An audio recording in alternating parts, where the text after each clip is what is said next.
Hello, guys, gals, and non binary pals, and welcome to the Fae Realm. We had a momentary heart attack there, but we're good. Thank you all so much for being here this evening, afternoon, morning, whatever time zone it is for you. We appreciate y'all. Adam, over to you, sir. So last time you resolved the domain of dread of Mordent. You discovered a way to bypass the connection between the dark powers and the dreadlords that are possessed by them.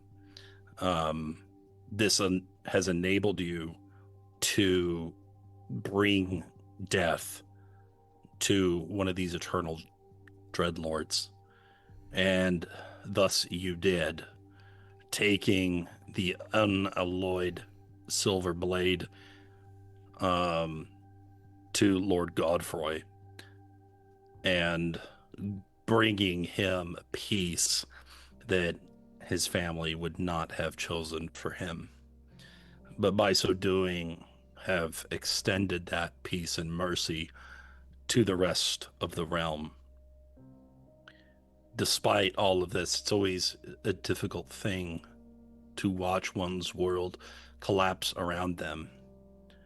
And in the end, Mordant joined the others within the shroud of Ravenloft. You then returned to the Fortress of Memories and gave to the Raven Queen a token that had been stripped from the body of an ancient god and given to her. And by so doing, expanded her powers, causing her to become more lucid, more expressive, and more complex. From there, you went your separate directions throughout the Fortress of Memories, taking your rests and considering all that you had accomplished up to that point. Mechanically speaking, everyone has had a long rest and has been able to level up. Did I get my Um, sanity back? uh, no. Okay. Um, I think Adam already threw you a couple of bones when he gave you some of it back. I think I got one back. I just will see how I can go back to normal, but if I'm not, that's fine. I just wanted to be sure. what even is normal? I set it on a 11. washing machine. 11 is normal. I'm a 9.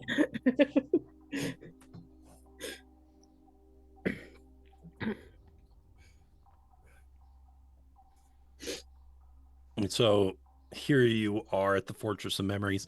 Of course, you're not necessarily on the bridge, but you can move throughout as you desire, speak to one another. But when you are ready to speak to the Raven Queen, let me know if you want to speak with her at all. If you want to exit the Fortress of Memories and enter the Mists, let me know that as well.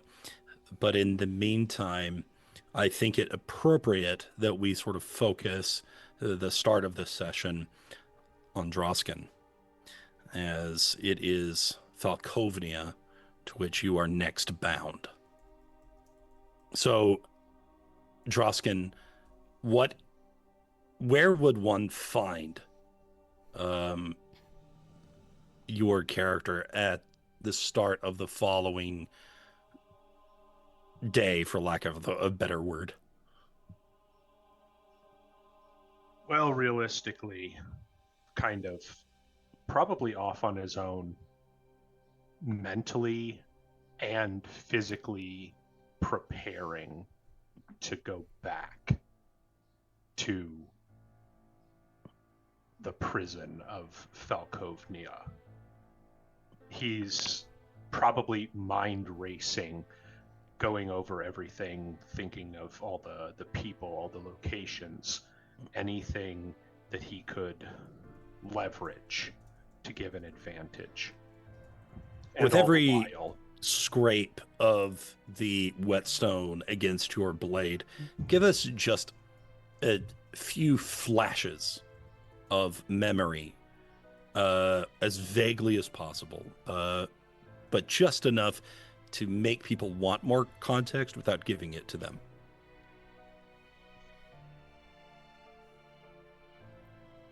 Too much?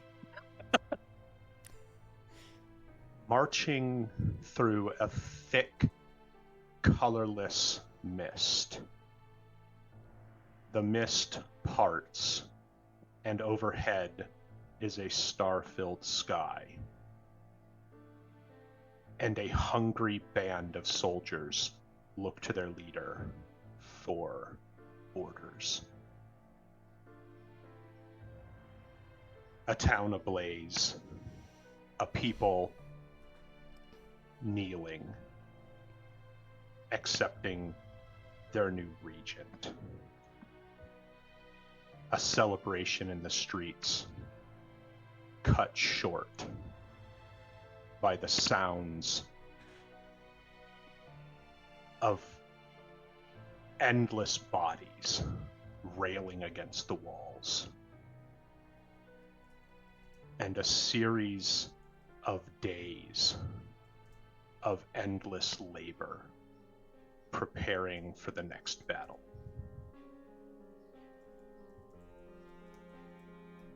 Who interrupts his solace walking into the room where Drausken prepares?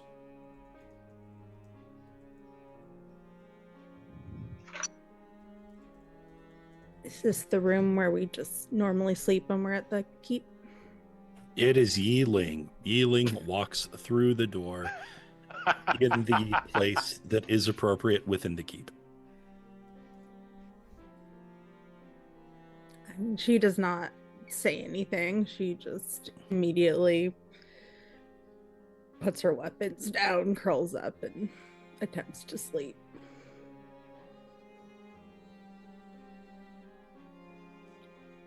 She's had a trying time. So, to be clear again, this is after the long rest has been completed. Oh, this is after. I thought this was right after he left the Raven Queen's room. I didn't have anything for this. I thought this was a different time period. Improv. Are you just gonna stand there gawping, or do you have a question?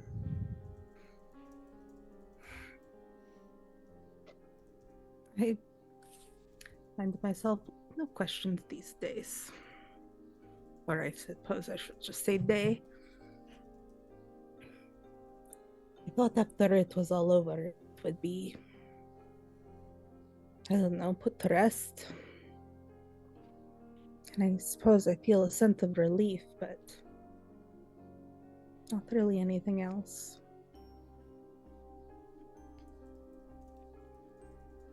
Well, I suppose your part is done anyhow. You've completed your domain, you've claimed your prize. Now you just coast to the finish, I suppose. I suppose. What do you mean, claimed my prize? We haven't finished yet.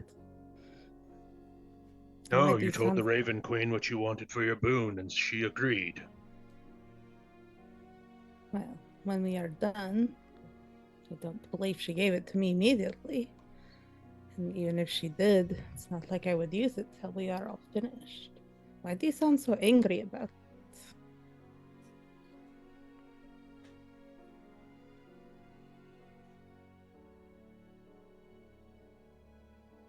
Once upon a time, you told me that you would use your boon in some tangible, provable way.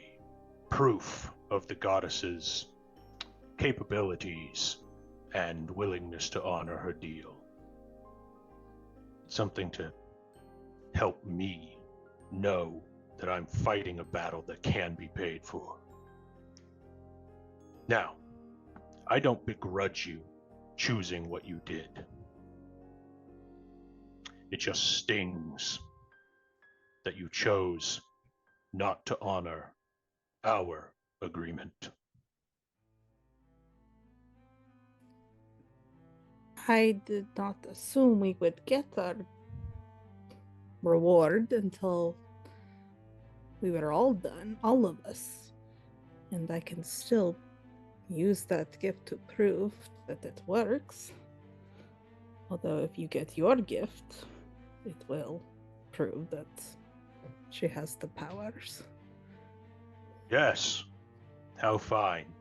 To fight the battle, hoping that your employer can pay you. That's not how I've lived my life. I mean, that is what we've been doing this entire time. When I first signed on to participate in this little endeavor, it was because I had no other options. I had been plucked literally from the hand of death and given a glimmer of a possibility that maybe I could fix things, maybe I could finally do right. So I latched onto it as hard as I could. All that mattered was the possibility. But then, days, weeks, months, who knows, have passed. And I find myself following a god who thus far has only proven that she is willing and capable to serve herself, her own means, her own needs. And the one person who has left our band now stands around like a fish gawping at the air outside the gates. Did he get what he wanted? We have no idea. There's no proof that he's been freed, that he's been given anything. So as all this time has gone on, my hope has turned to cynicism. Will we get anything from this goddess, or will she simply string us along until the end? I hoped that maybe Lynn would get something of meaning, but no. So perhaps Yi-Ling. No. And so now it is my turn to find out whether my efforts are even going to yield payment, or whether I am being dangled along, following a carrot. Like I said, I don't blame you for making the choice you made. You have served well. You should get what you want. But yes, I'm somewhat cross that I still have no evidence that I'm going to get what I need.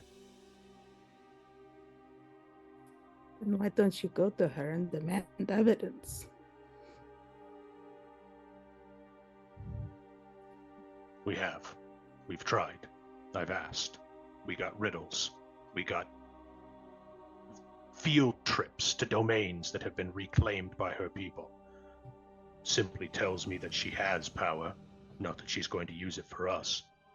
Not a single one of us has seen one of these godly divine boons, even as mission after mission is completed in her name. Maybe if you had asked for something, she would have refused you. Maybe she would have said, "You'll have to wait until it's all over." I've seen that before. But I was hoping, at least, to try to back her into a corner to get something resembling proof.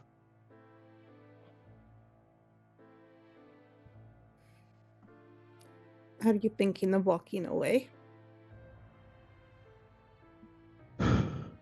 No. What would that do? At this point, all I have is blind faith. And plenty of cynicism. I am too old and I have seen too much in this world to put much stock in blind faith. It might work for the priests, but it doesn't work for me.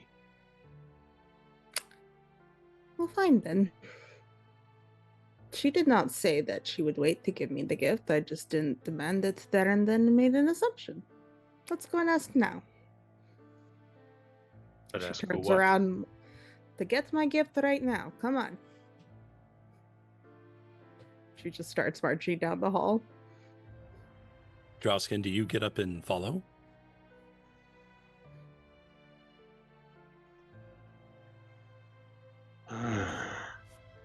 This girl will be the end of me. And yes, he will follow Yi-Ling. You adopted a daughter, man. You only got yourself to blame. Ooh, the new art. Forgot. So Yi-Ling slows a little bit to let the old man catch up, and then they walk together to the throne room. Yes. She's in the air, hovering amidst the ruins of the fortress. And then an image of her appears near you. She seems to be, in fact, in multiple places at once. How very godly.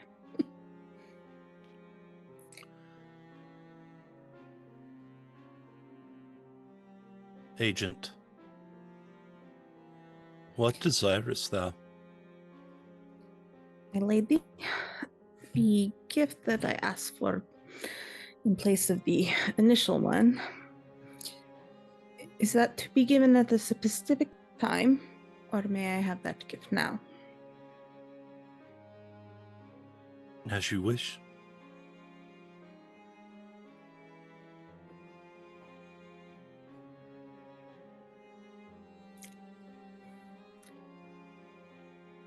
Speak. When I mentioned the ability to travel to other planes and other worlds, whenever I wish.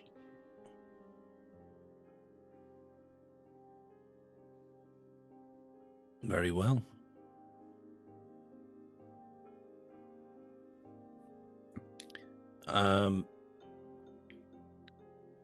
Reach thy weapon out to me.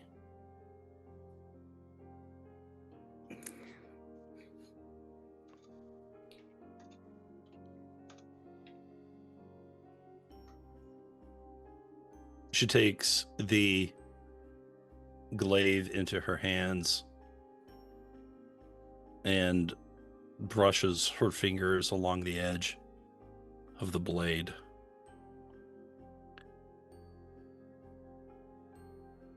She pierces her body with it. I think Yi-Ling takes a step back, surprised. She twists the blade and cries out in pain as blood begins to seep from her body.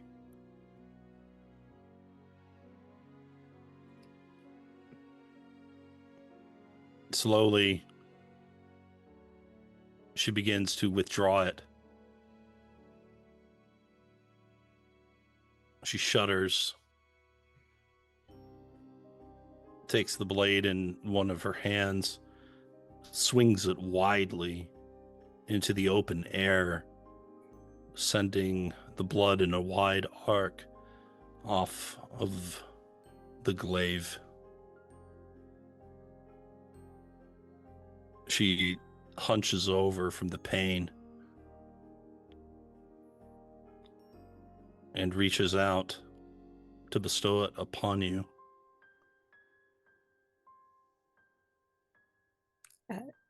Take her hand?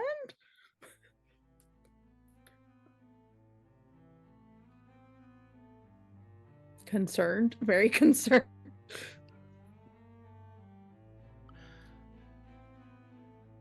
With my blood, you may carve thy way through the mists to see where thou goest.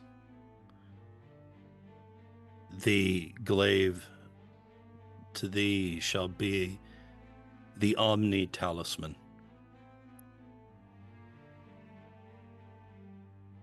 Wherever my flock may stay, it shall be open to thee.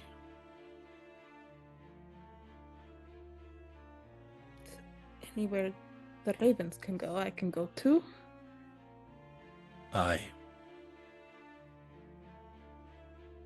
Thank you, my lady. I did not know that this would be painful for you. I apologize for that. There is no great magic without sacrifice, and thou hast done me good service.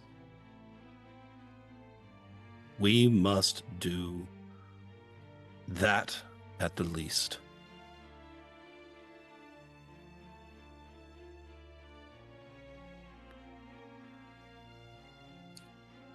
To do less would be ignoble.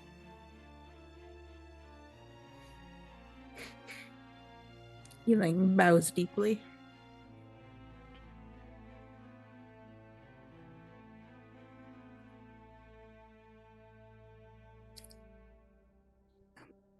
Do you need any help bandaging that up?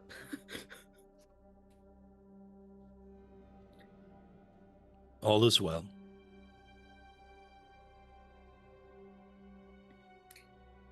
If you want to share. Again, my thanks. I guess I'll take back the glaive. The Omni Talisman. I have a subtle knife, everyone.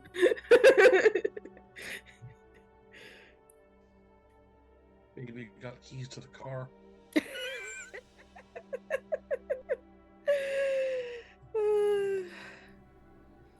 Vroom vroom, motherfuckers.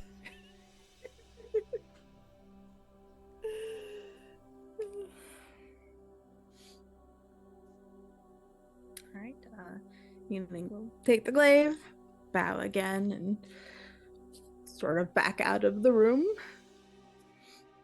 She continues to clutch at the seeping wound, while her attention seems drawn elsewhere to some invisible task, some attention that takes her away.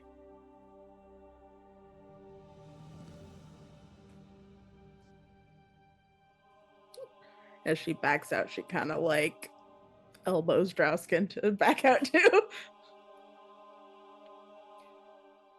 Drausken follows her.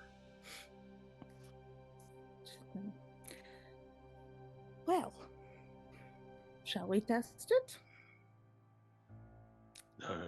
Certainly, I suppose. Starts marching off towards the bridge. Time for a test drive. Meanwhile, what is Loraphyra getting up to after the rest has been completed? Honestly, probably not a great deal. She lived in the Fortress of Memories for quite some time, so I think after her rest is complete, she's taking the time to wander the halls, reacquaint herself with the place, see how things... Because the domains of dread change based on their rulers. She's curious to see if the Fortress of Memory has also shifted with how the Raven Queen's portfolio has grown.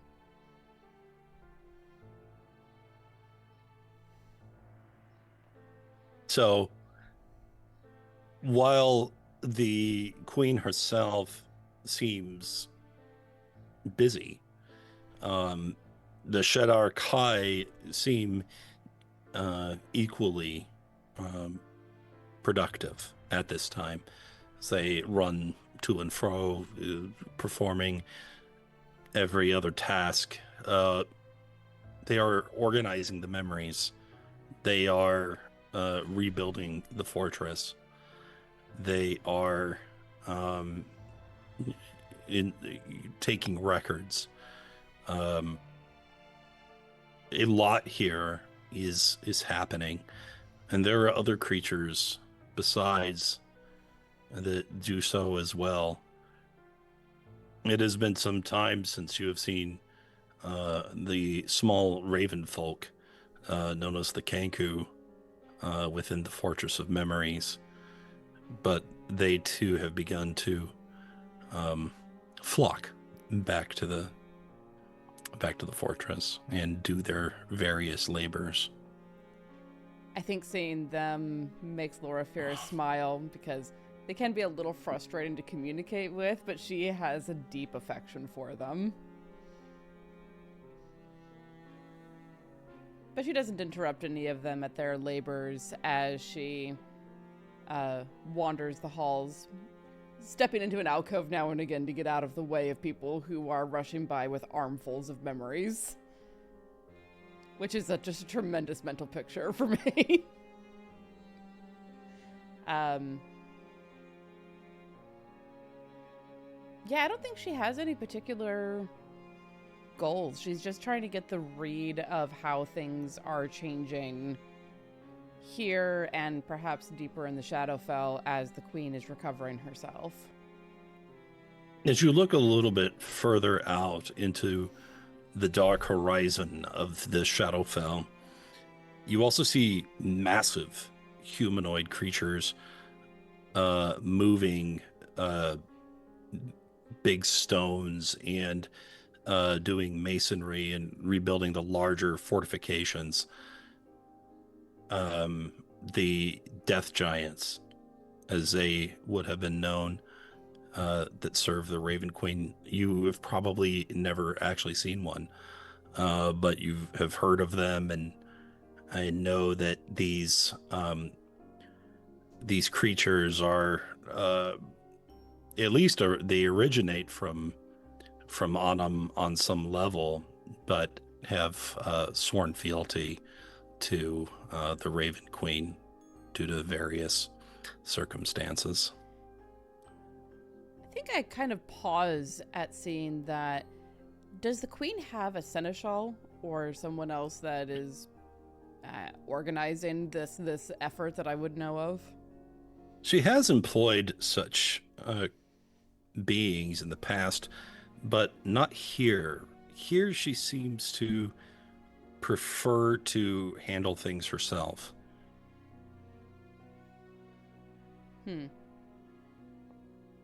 But as a goddess, she is, at least within her own realm, able to be in many, many places at the same time. That's fair. I think I'm going to go and sit on one of the high parapets, looking out, watching the rebuilding effort, and then lightly touch the holy symbol and say quietly, "If your efforts are overmuch right now, my lady, I understand, but I would be interested in conversation." All right, let's go back. No, I'm not going to the throne room. I'm calling her to where I am to see if an aspect of her shows up to watch over the efforts with me.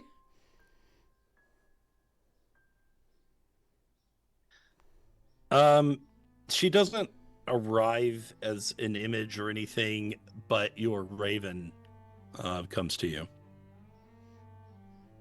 and cocks its head at you quizzically.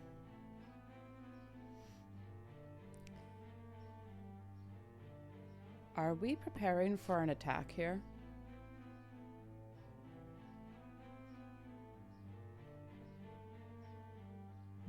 The raven looks out at the vastness of the place being built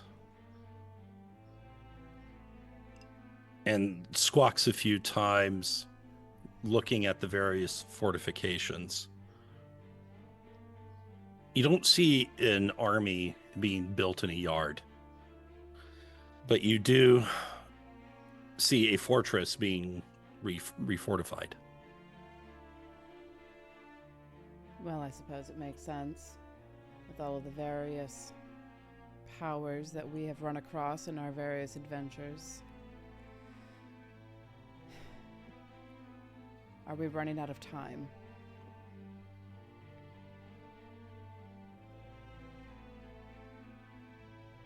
The raven squawks and flaps happily. It seems excited. From that, I'll roll an insight check if you want me to, but what I get from that is things are going at the pace that she wants them to. That's a good assumption. Okay.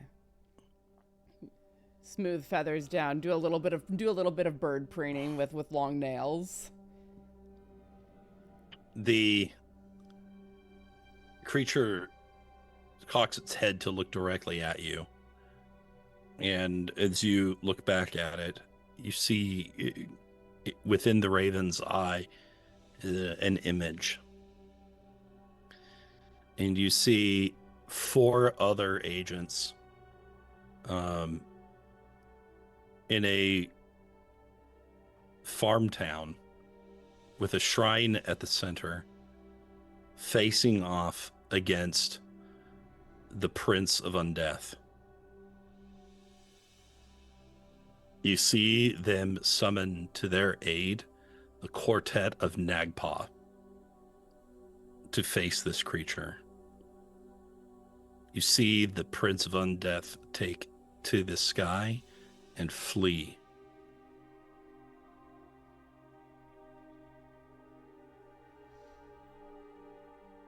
You see the agents return the Nagpa to an iron flask and go on their way.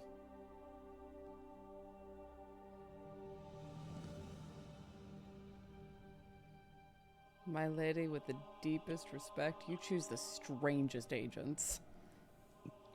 The raven nods emphatically.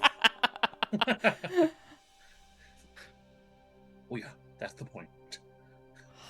That happened last night. I know. I was getting messages while I was TDing for QNC being like, what the fuck is happening over there? Yep, they took on the avatar of Orcus and sent him packing. Not bad.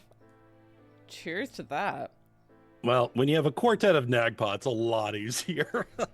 Was it a quartet or a quintet? Whew. So yeah, Loraphyra kind of sits back thinking about that and kind of just absorbing the knowledge that Orcus got so directly involved and got his ass handed to him, although she thinks of it in much more eloquent terms. Look, she's over 300 years old. She's smarter than I am. It's fine. But it doesn't seem long ago at all that the Raven Queen was struggling. Mm-hmm. That she was on the back foot of a lot of these things.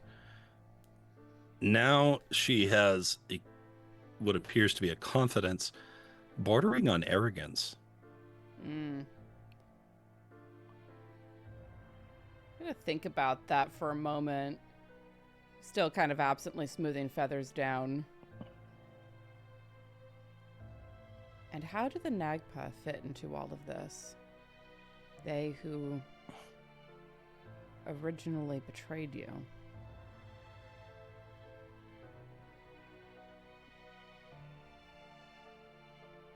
The raven flutters a little ways away from you towards some shiny bits that it spies, some coins that had been lost, and it gathers them and sets them near you.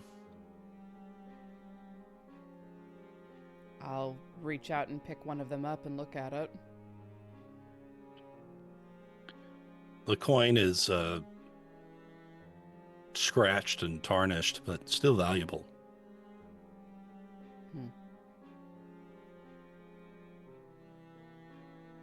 They have a chance to redeem themselves.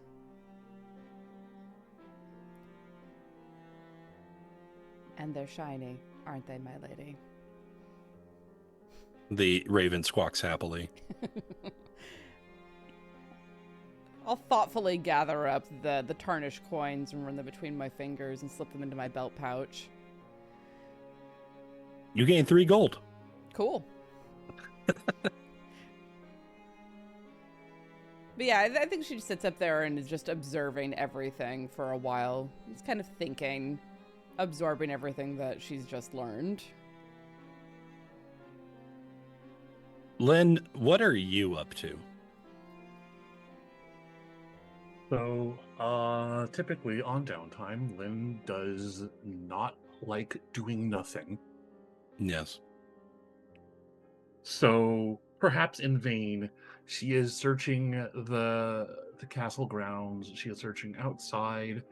Actually, I could say she has sent Florian to find soil, and she's going around the keep just looking for empty pots and jars. Well, luckily, when it comes to loose junk, go no further than the Fortress of Memories. You can find quite a bit of discarded pottery around of various meaning and value, and you are able to procure what you want.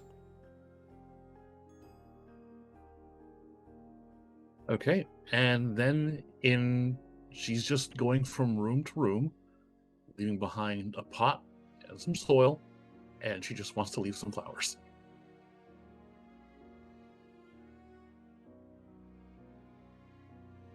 It's possible she might even do some dark empathy on whatever piece of pottery she can find, so she can learn about maybe things that happen in this room, things that happen in the fortress, or just she's trying to find what flower fits in this room, or if it's someone's favorite. There is a rather large flower that in most cases would be undesirable to have around. But in this place, in the Shadowfell, where sensory effects are greatly dulled, it may actually prove to be one of the most, for lack of a better word, arousing senses around. And by that, I don't mean sexually, but, you know, just in terms of sensory input. The carrion smelling corpse flower could be particularly welcome here.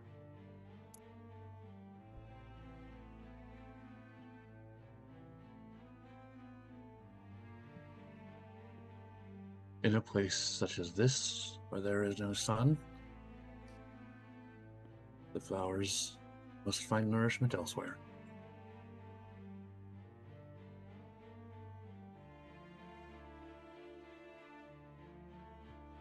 We shape the poetry in it.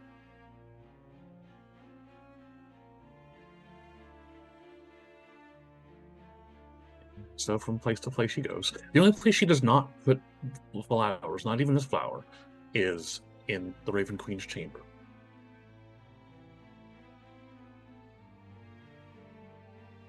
She has asked before, and is not quite ready to ask again, if the Raven Queen remembers her favorite flower.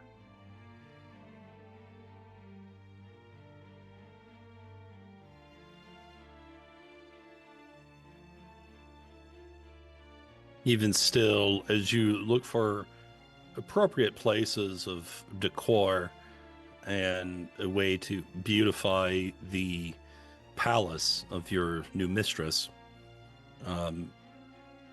you see that she is planting seeds of her own throughout her own realm, and her garden is blooming.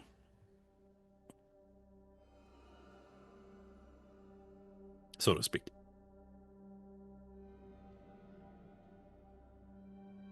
Figurative or literal?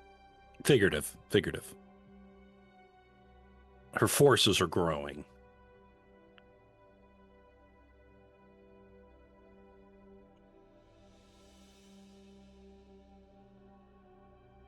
I suppose I can catch Loraphyra while I'm just back and forth, putting potted plants in places.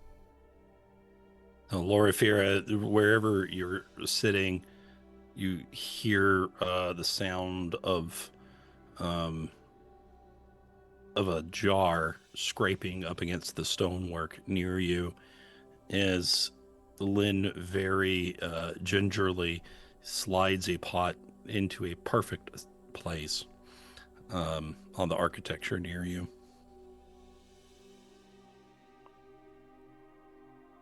That's beautiful. Am I disturbing you? No, not at all. Oh. Thank you. I thought it would be appropriate here. Not too far north, not too far east. Placement is important when you're arranging a... Well, ravens don't call it a hoard, but the same idea.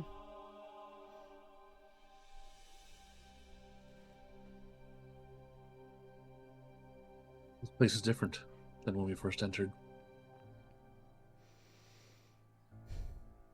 It's coming back to life, ironically.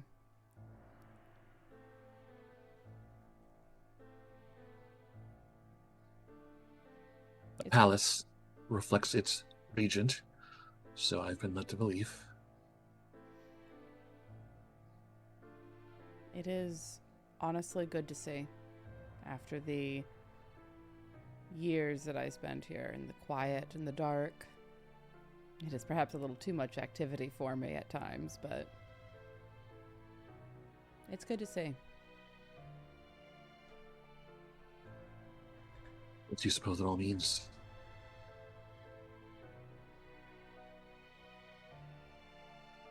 Another group of the Queen's agents have encountered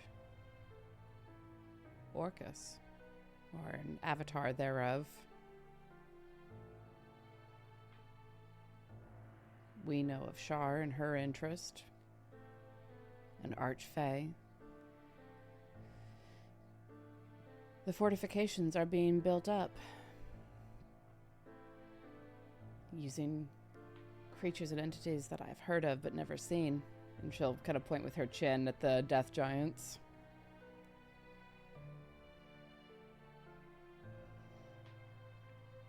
The Queen is coming back to life, but the Queen is also preparing for war.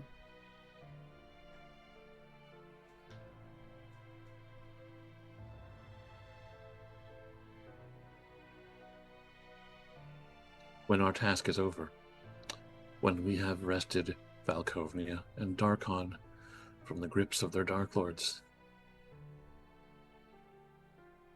what remains for us? Are we to fight in this war? Are we her soldiers now? I think that's up to each of us. I think at the very least Drausken will be ready to find rest. And I suppose I shall have to see how I am after Darkon.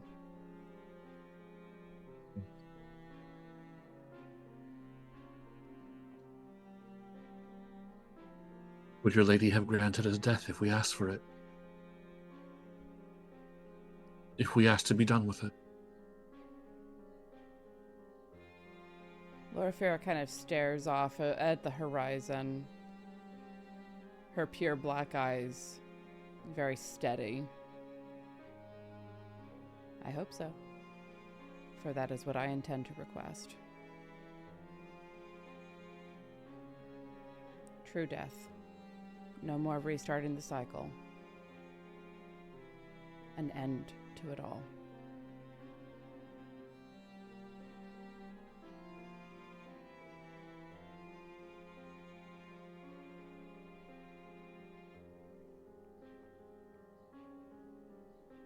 You suppose this is what we all ask for? Drausken. Yi-Ling.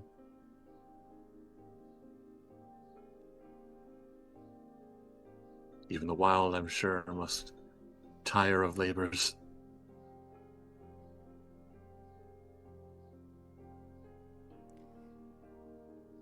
The meaning of life is what we give to it while we are alive, but part of what gives that meaning is knowing that at some point it will end.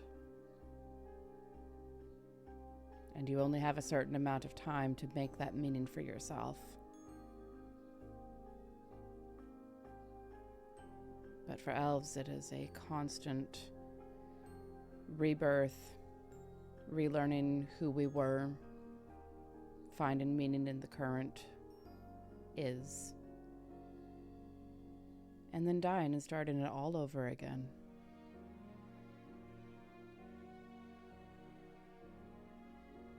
I'm tired.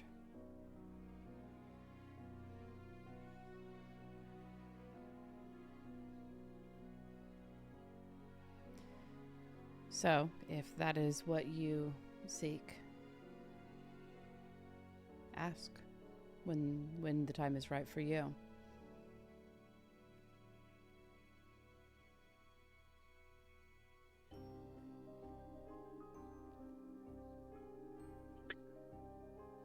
The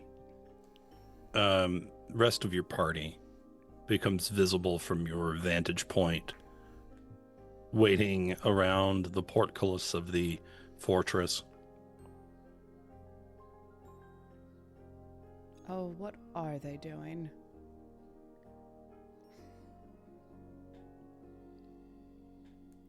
Do I see do I see Passing the the remnants of blood on Yi-Ling's glaive? No. It has been clean.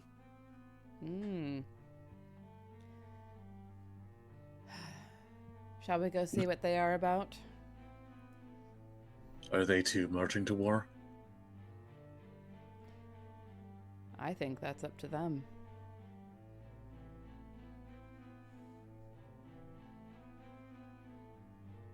After a few Then- moments, you gather together on the bridge near the specters of your fellow agents.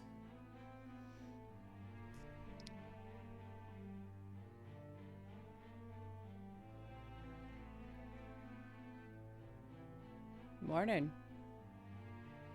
Is it? Eh, But hello. what passes for it around here, I suppose.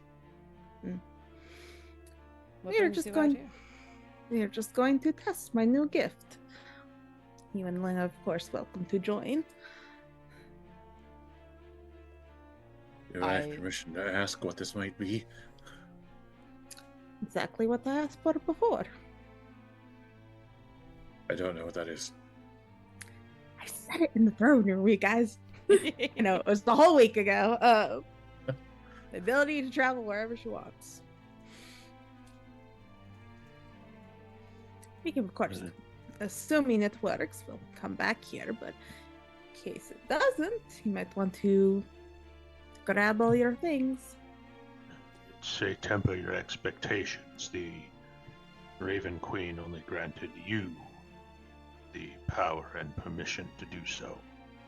The rest of us may not be able to join you.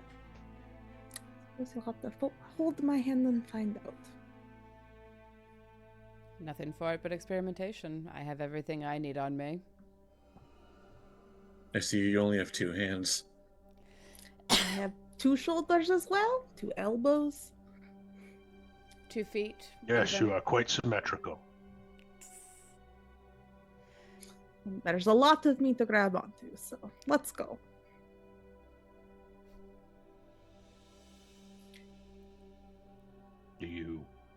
know what you're doing? I have an idea. Where are we Be my traveling guest. to? I thought first we'd, just as a test, go back to Griffin Hill Manor. Oof. Just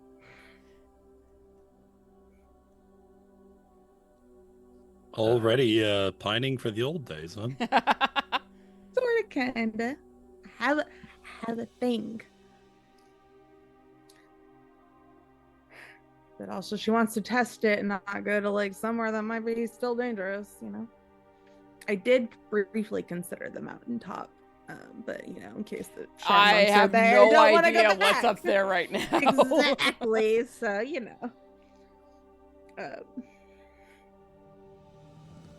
I did also briefly consider the high forest, but I think Not Yi-Ling- to sound impatient, but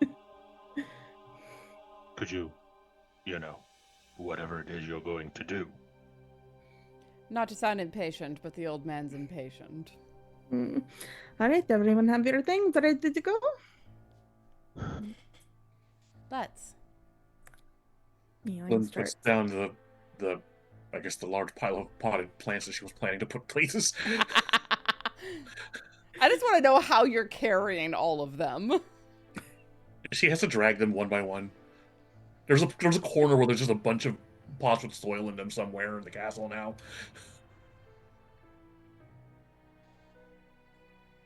Yi-Ling starts walking off across the bridge towards the mist. I'll follow her.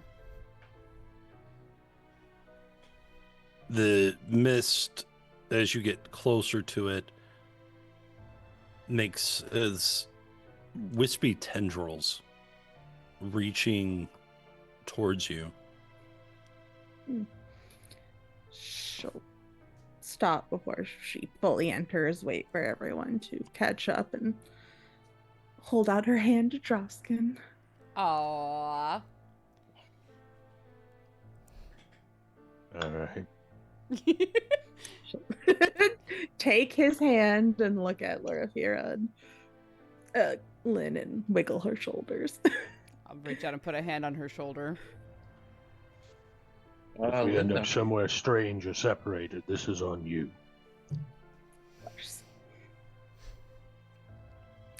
And then she'll hold the glaive out in front of her and then regard it for a moment. Very strange that both myself and the goddess have been impaled upon the same blade. However, she will sweep it through the mist and concentrate hard on Griffin Hill Manor. And then walk forward. The mists open up to you as they never have before, and all of you behold a clarity that you perhaps had not expected. There is a field before you and a metal picket erected around it. Within are several mounds and headstones in neat rows.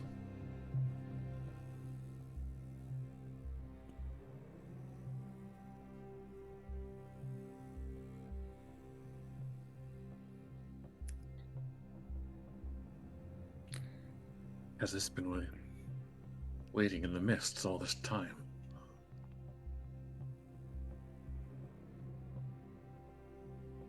I'm not sure. Yi-Ling continues to move forward at a measured pace, sort of looking around to herself curiously, but also still keeping part of her mind focused on Griffin Hill Manor. You approach, and the headstones have different inscriptions upon them.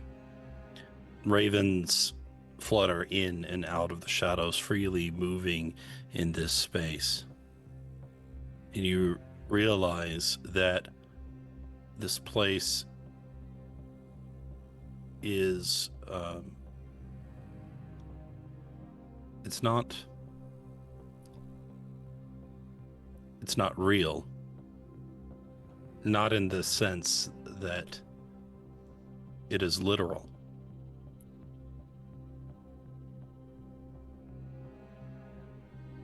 Like a liminal terminal.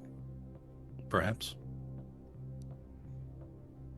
It's not unlike being once again in the dream.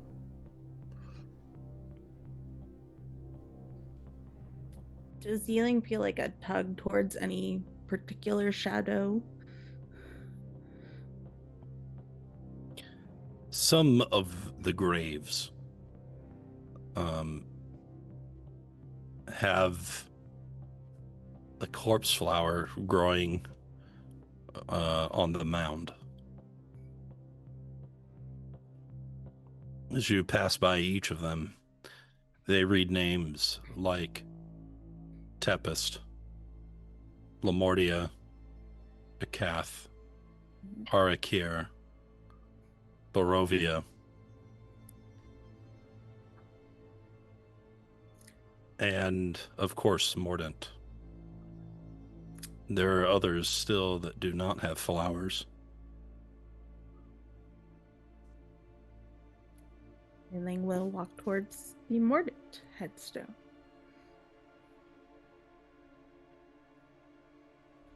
As your glaive passes near it, the mound in front of the stone becomes concave, falling through the earth, revealing a dark stairwell. That's not ominous at all. Starts walking down the stairs. Why, yes. I also read Magician's Nephew when I was a child. Oh God, it's been so long. Is that I don't know what that is. Chronicles of Narnia. Yeah. Oh, okay. First one, but those are pools in a forest. Yes, but there The is first- there is a liminal space in between where you come out of one pool and you jump into another to go into another world. That is exactly true. what this reminds me of. I was thinking of Termina from Kingdom Hearts. I have Not never Termina. played Kingdom Not Hearts. Termina. I'm sorry. What's it called? The town where you traverse town. Jesus. Traverse Town. Termina is from Legend of Zelda Majora's Yeah, Mask. Majora's Mask. Yeah, I just wrong T name. Also a game I need to play. Any of the Legends games. I always got a kick out of Traverse Town because I grew up near a place called Traverse City. So I have not made any updates to this, but as you No worries. Okay, this enter, is a little bit of a surprise. it is a little bit of a surprise, but that's okay. As you enter Mordent, it is gray. It is much more like the Shadowfell. And you don't feel a lot different from passing from the fortress to this place. But you do spy a Shadar Kai or two milling about. I didn't Right. actually think Mordent could get gloomier. Surprise.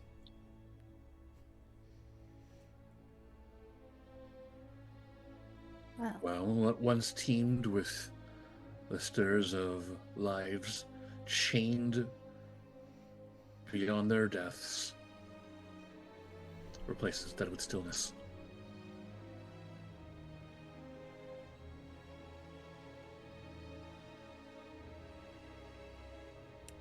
Feels less heavy.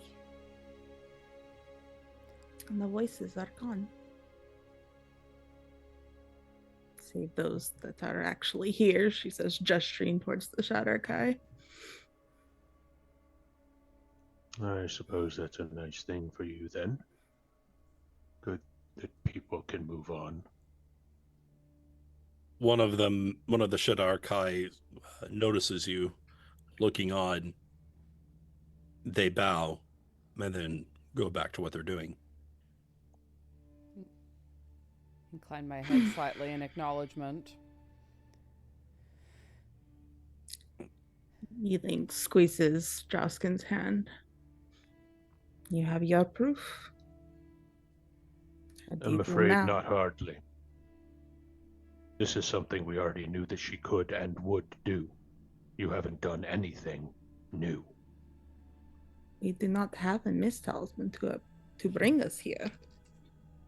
Well, we do now, but I The mean, Raven Queen took us to these places before. There's nothing that says that she couldn't do it again. I apologize. What exactly are we settling here?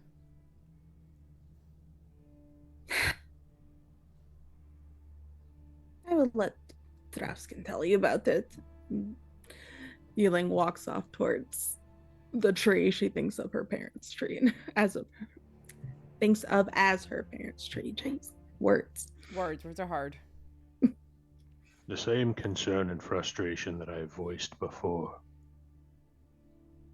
I have no proof that the Raven Queen is willing or able to grant us the boons that her divine stature would suggest.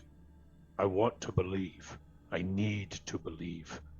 But I'm not so foolish as to take someone purely at their word and hope for best intentions. I have been bitten in the ass before.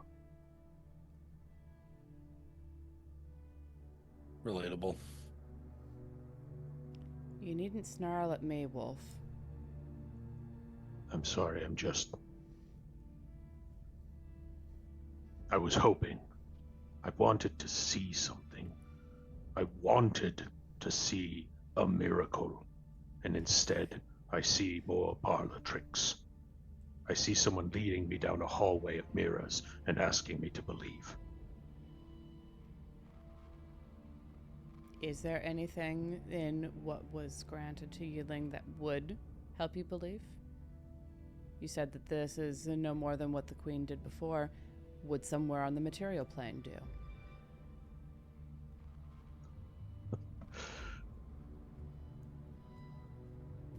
If the Raven Queen could do that,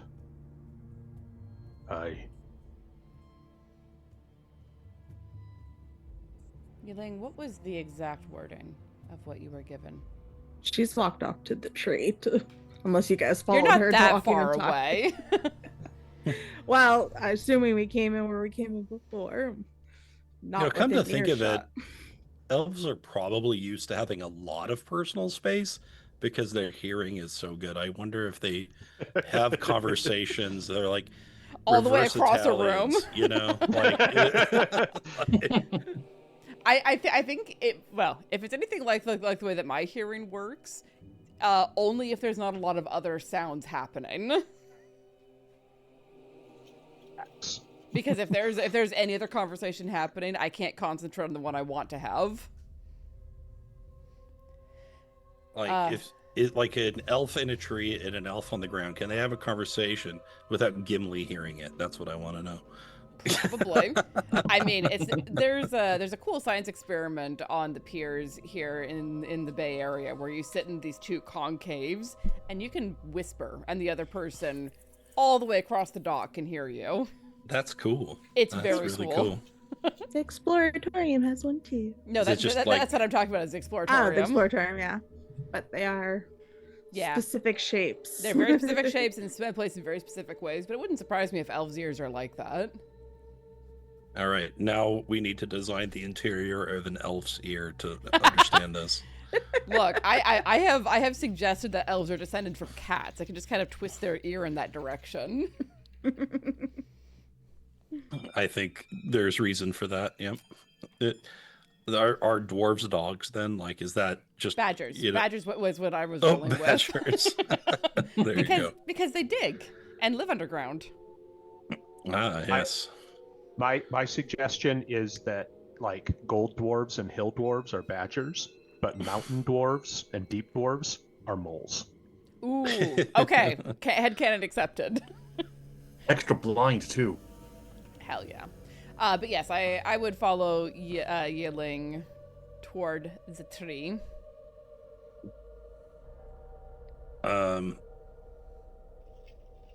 The spirit of your mother, of course, is not there any longer. But that doesn't mean your memory of it isn't. Yeah, she's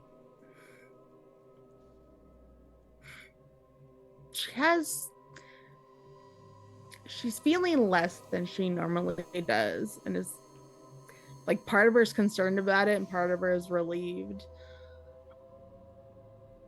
But she sort of looks up at the tree, thinks about them, and doesn't really have, there's nothing around with which she can do, the proper funeral rites for either of her parents' peoples. But since their long rest and like her bath and stuff at the fortress, she's been wearing her hair just down.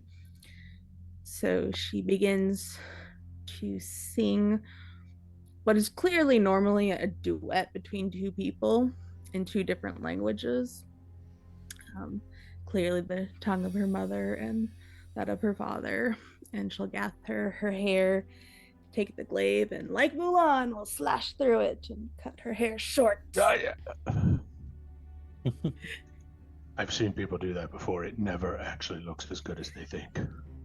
It's not meant to look good. It is meant to be a mourning. It's very common among elves, at least, to cut your hair short or shave your head when you are in grief. I'll take your word for it. And lets her shorn hair fall to the roots of the trees and continues to sing the song until the end. And then just stands there quietly.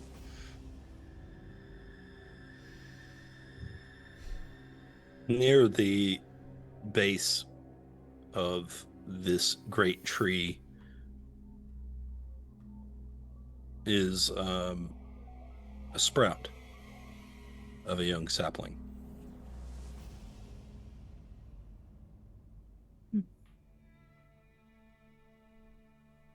She looks back and like makes eye contact with Lynn and sort of waves her over.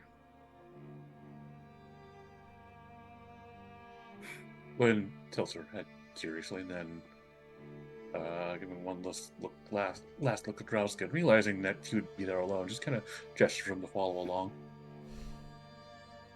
Drausken walked up to Yi-Ling at the same time that Loraphyra did. Mm-hmm. Oh, so I'm here by myself. Okay. Yeah. You know what? That's perfect. That's fine.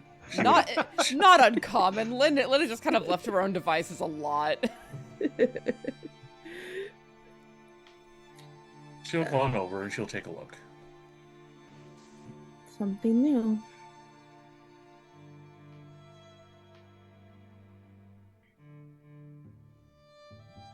Even here in the gray stillness, death gives way to life. As things should be.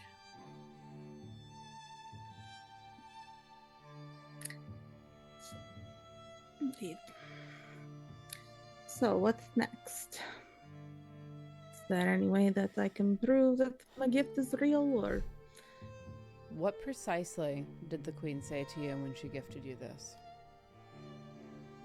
She didn't say anything about the gift itself, only that it would be done as I have performed a service. And then she proceeded to stab herself with my glaive, and yes. I believe she said something to the effect of you could go wherever her ravens could, or something like that. Yes, sorry, she did say that. Ravens can go pretty near anywhere. That's what I'm hoping. What if we went somewhere new, where we haven't been? Somewhere that isn't in the Shadowfell. The queen can do that easily, as Drausken pointed out. I know of a place. It's a town on the material plane near the Sea of Fallen Stars called Arabelle. Are there myths in this Arabelle? No? I'm not sure if I can go there then.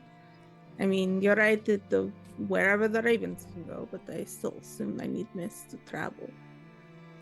Let's find out. Maybe I'm not. I heard what you asked for in the throne room. Any plane, anywhere. This is true.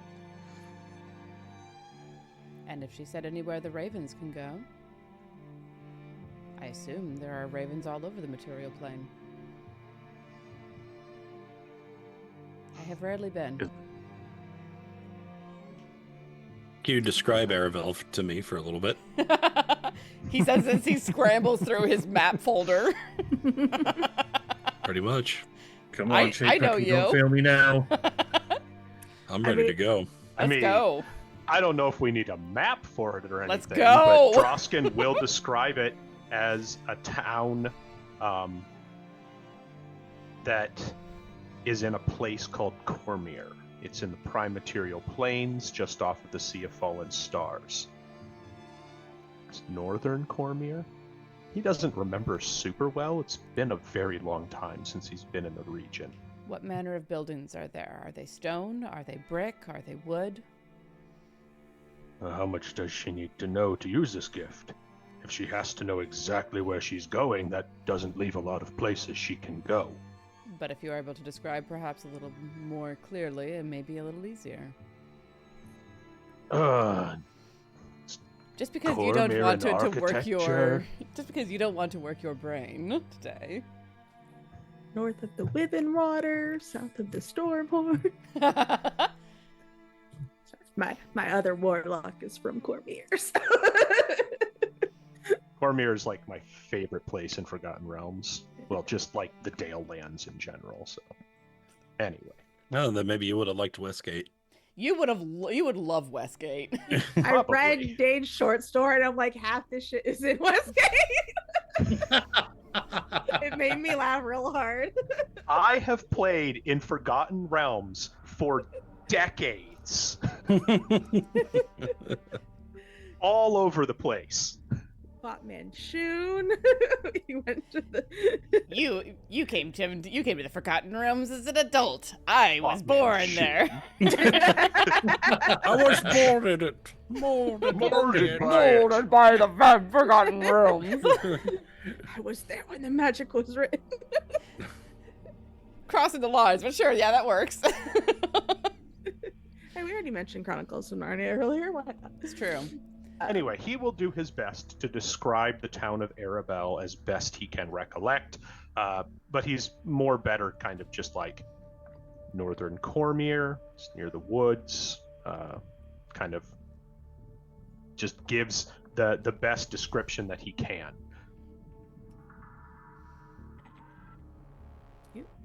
Yi-Ling carves another tear, and then you find yourself not within the fog of the mists, but rather in the sea spray, the Dragon Mirror, near a bazaar.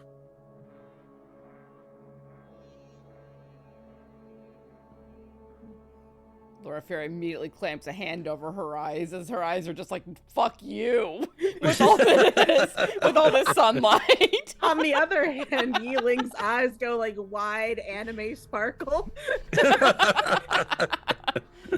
It's like so nice compared to all the places she's been. And thank you, Chapek. Not sponsored, could be. Not sponsored. We buy a lot of your patron maps. Yeah, I broke down and just got this subscription to save money, actually, because I was using literally everything. Yeah. After a moment, Loraphyra kind of peeks out from under her hand. Oh, this is beautiful. Wonderful. Is it Drausken? Did we make it? Is this Annabelle? She's like Oh, poking Yeah. him in the arm. looks very different from how I remember it, but perhaps. And how long has it been since you were here? I mean, 10, 15 years, perhaps. It's a lot bigger. It's a lot busier. They tell me things change on the mortal planes. Aye, they do at that.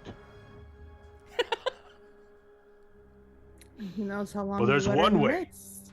One way to be certain if this is Arabelle or not. This looks like the market. Which means we just need to find a cheesemonger. Lead the way. Oh, go ahead and laugh. I'm not. You won't be Well, you laughing have- after you get a bite of this shit. When you have Arabelle and cheddar. Oh, the Raven Queen can make that up. I'll be impressed. Lead the And he will way. try to find his way through the market until he can find a cheesemonger. And he's going to try to find a wheel of Arabelle and cheddar. It became a shopping episode. In spite of you, Adam, it became a shopping episode. Wait, I have a card for this. I have the. Oh yeah, that's right. Oh my god, what is this? What? Oh An my additional god. wondrous I- item of rare quality be found in the next shop you visit. Gonna find the I rarest spent Arabelle so and many cheddar. hours today preparing for this session. Yeah. He was prepared for Falkovnia is the problem. We love you. Oh my god. This And then is- you gave Tanya the skeleton key to the universe. for those who have No, I never was gonna ask for it. for those who have never GM'd for any game before, just be aware your players will always yeet something at your head that you were not expecting. Just why you should never do this for free. Let's see. Okay. Greetings, sir. Would you possibly be in the market for cheese? That is why I came to a cheesemonger. Oh, very clever, sir. Very clever indeed. We are running a special just today. Would you I like need a wheel of local cheddar. right to business then. Very good. Let me get something together for you. Would you like that gift wrapped? Oh no. Ah, And okay. he kind of pulls out a knife. I'm going to be trying. That again. immediately. Oh, yeah. Of course. Just a moment. Cheese wheels. Here you are, sir. Don't eat the wax. Oh, I mean, you can if you want to, but Sir, good sir. I know that I am of the goblinoid persuasion. But what please, you are? I didn't notice because I am progressive. I know how to savor local cheddar. But thank you. Then you also know to let it hit room temperature, which luckily it already is. So enjoy.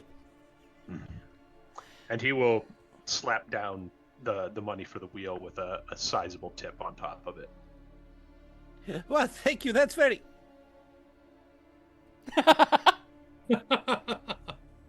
He gathers it up and he scurries away. Like as he Immediately goes to close the scoop the money, shop. Drausken is going to like look him dead in the eyes. I haven't had good cheese in years. And I haven't been to a good brothel in years. We're both getting what we wanted today. It's a fine day. And Drausken will walk back outside with the wheel of cheddar.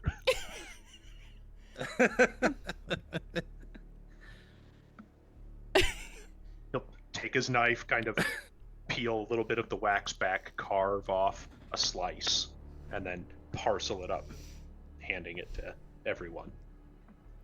Sniff it a little bit first. I don't Yi-Ling- know if you can eat this, but just savor the aroma. Yi-Ling's like already eating it because she's got, you know. Pretty Just pretty, eat pretty the sure sheep. He was Full. he was talking looking to at Lynn. Yeah. Lynn has been standing at, I want to say, just this post on the bridge here. She's just been looking out at the ocean, and she has not broken her gaze ever since she arrived here. Oh. You've never seen that, have you? Never to see this so near. It's boundless. The smell is incredible. I could come to quite like the material plane. I'd be happy to show you around once all of this is over. I might take you up on that. Say when you wanted your gifts, so you know. Travel friends, let's go. This isn't right. What is wrong? It's good. No, it needs wine. Would you allow me to assist in that? If you can find enough Cotland Clary. I will see what I can find. Let's go find the feast hall. Oh, Starts. Go find you the might wine have to cellar. travel for it. Katla's on the Sword Coast. That's a while from here. I have no comprehension of how far these coasts are from each other. Absolutely none. Is there a wine that would be feasible here? I mean, there's wine everywhere. I just think that enough Cotland Clary would work really well. It's fine. We'll get what we can. I will go find something rich and red, a Cabernet Sauvignon equivalent in this world. Cormier Sauvignon. In the land of the Purple Dragon Knights, I think that is definitely a possibility. I'd be shocked if there wasn't something. So I'll come back with a bottle and some glasses that I was able to negotiate for. Beach picnic. Starts dragging Lynn down to the beach. Oh my god, Oh. it's a beach episode. Yes! Yes, Shafi and beach episode. Let's go. Let's If also you- do hot springs. if you guys pay extra, Chris will do the beach skins for all the party members. Chris, I dare you. You dare me? I'm not even kidding. Yeah. You think I can't? Yi-Ling's got a new haircut and everything. Get You know, Get a Chris has Callum already Shite done vintage. it, right? Get a Callum Shite red. I promise you won't This regret is it. another I'll see sight if I the can- dark magic moment. I will find something that is as Great close, talent, Sharon. either a Calamshite red or something that the proprietor of the wine shop suggests that's close to it. Look, my sister's a sommelier. I play this game. But yeah, I guess we set up a fucking wine and cheese picnic on the beach. You do so. We won't care about costs or anything like that. It's so beneath you. It doesn't matter. But like you are able to get some snacks together, and considering how much time you have all spent in the Shadowfell and in the domains of Dread, the amount of color and flavor and smells, everything's just heightened. It's like you're in the Feywild, but that's what the Feywild would be to someone from here. It's pretty. It is beautiful, and there is the flavors are something that could almost bring a tear to your eye. there is beauty in art and all of these things, and the architecture and what parts of the land have been left alone. There is sea life that can be seen here, and there is the squawking of birds, and as chaotic and noisy as that can be sometimes, they're just basically dumber ravens when you think about it. So Now Lynn can be all sorts of dead sea animals. in fact, Lynn, as you are moving sort of through the marketplace with others, there are, flower sellers as well. You had to tear her off of that bridge to get her to follow you into the market. Yi-Ling had no problem pulling you along. She's practically carrying you if you're not walking. Yeah, she's not putting up a fight, even if she wanted to. But there is even, for each of you, some beauty to be found here, and a reminder of life, and of how quickly something so lovely can pass. Worth fighting for. Somewhere along the line, Loraphyra has found large smoked glasses and a huge hat to help shade her eyes that are all pupil from all of this. But she's enjoying it. Yi-Ling's currently getting sunburnt without her knowledge.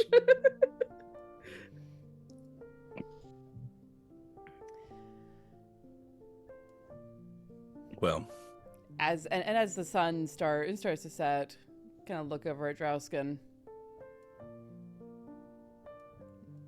How do you feel?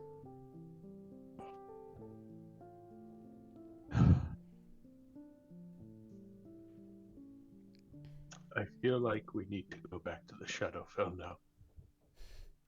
He's right. We do not belong here.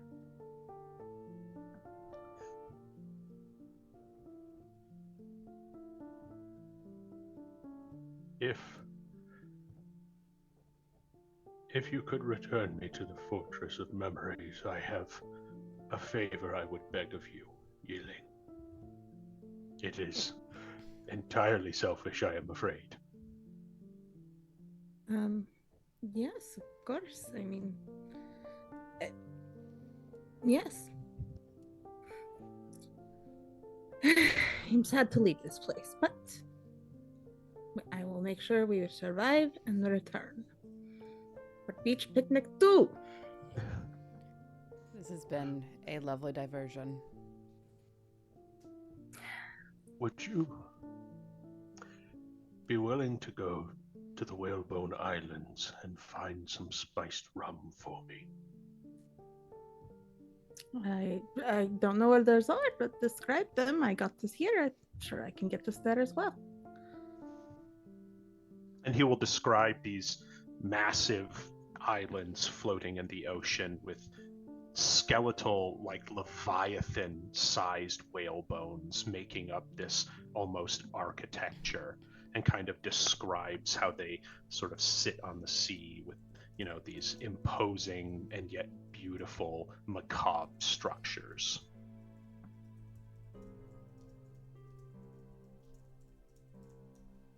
And the way becomes opened. And very soon, as you describe this, it becomes real. And you can step into it, and you can smell the salt air. While Yi-Ling goes to retrieve this, Drausken is going to head to the Queen's chamber.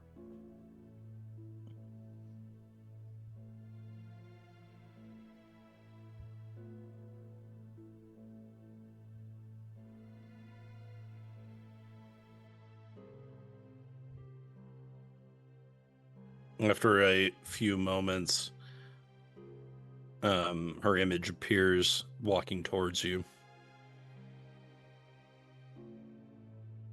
Drausken. She doesn't say anything, but she clasps her hands together with her shoulders straightened back. As she approaches, Drausken is going to pull out his sword, drop down to his knees, and sort of prostrate on the ground, blade held between his hands. My queen, I beg your forgiveness. I have doubted the sincerity of your promise and your willingness to serve those who serve you. I beg your forgiveness for this lapse of character on my part, and I pledge myself to you. If you are but able to grant my one request, this old soldier will serve you to the end of his days and beyond. There is no task I will not do if you can save my people.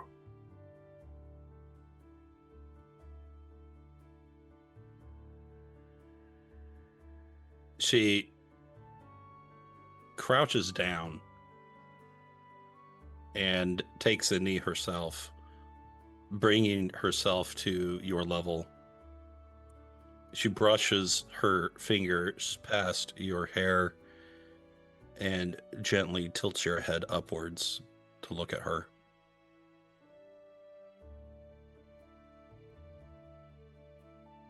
Save.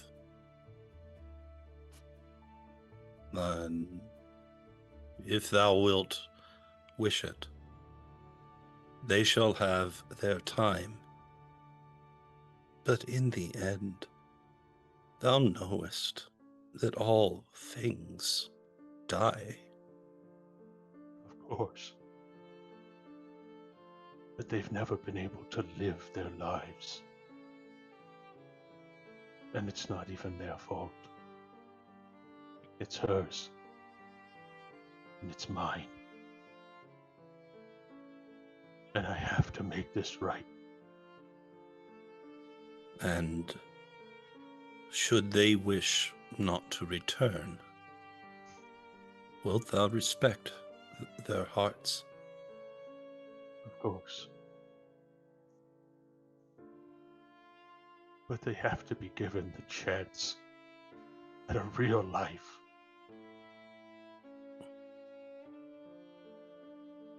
What thou ask of us is heavy, but thy promise is great as well.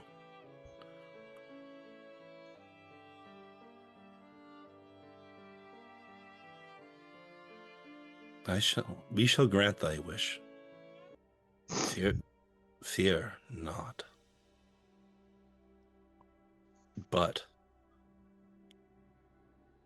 thou must slay Vladeska Drakov.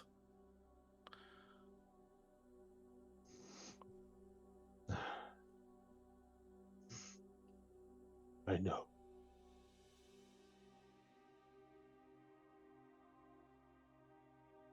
Thou wilt give her land to us, and in exchange, thy people shall live again for a time, until they pass once more, forever. And so wilt thou. As thou wills it.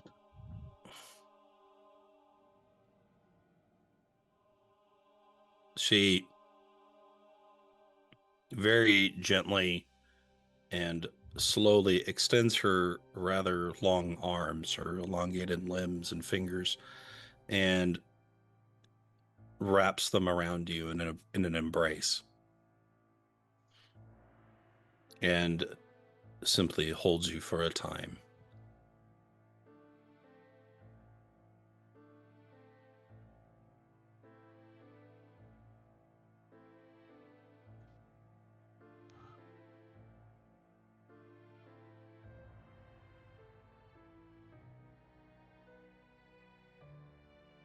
And I think that is a good point to call our break.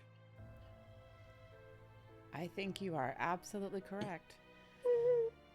All right.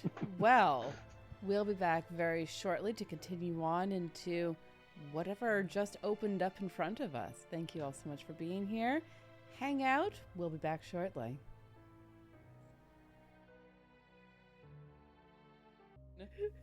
Hello, guys, gals, and non-binary pals, and welcome back to the Fae Realms. We were having discussions about how different the different death games are at this moment, and maybe at some point we'll have conversations about that. Stay tuned for that, but until then, Adam, over to you, friend. So, you reconvene at the Fortress of Memories, and Drausken enjoys the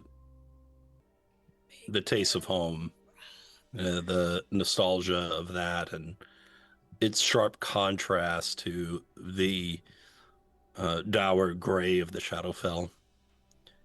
It may be perhaps the last time that he has it, but it is at least a brief reminder of the stuff of life. But the next stage awaits, and you have a choice. You could continue your mission directly, or as is suggested, you can stop off at the carnival first and see what has become of it. You may choose to make it your base of operations again, if you prefer it over the fortress.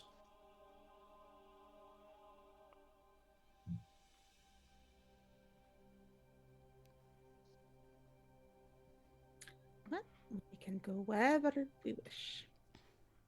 The only thing that I do want, though, I know I was fairly useless, but Drausken, I believe you have a much better idea of what your land is like than I remembered of mine. So anything you can tell us that would be helpful to know before we go. Let us gather up our things, and I'll tell you what I know on our way to Carnival. To Carnival, then. Let's see what is becoming of that. All right, I shall lead the way. Lead away.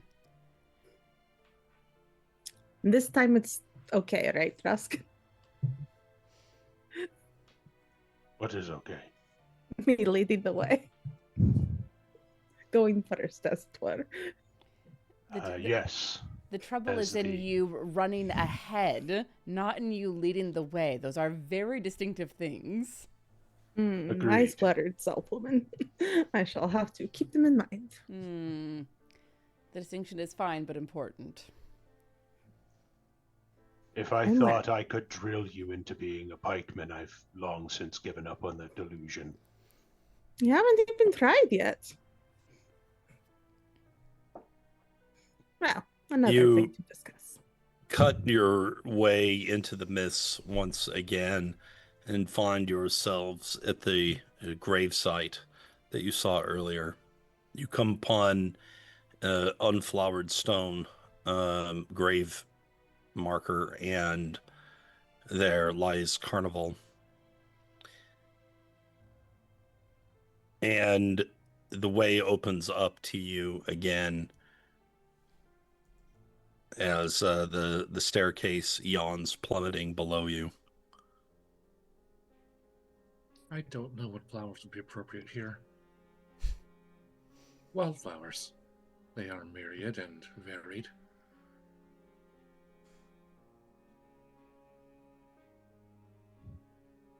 Lynn leaves behind a patch of wildflowers before heading down.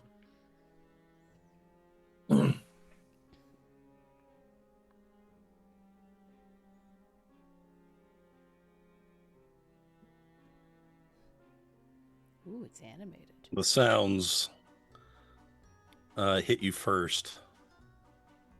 But instead of the organ grinder music, you simply hear the whistle on the wind, but you also hear the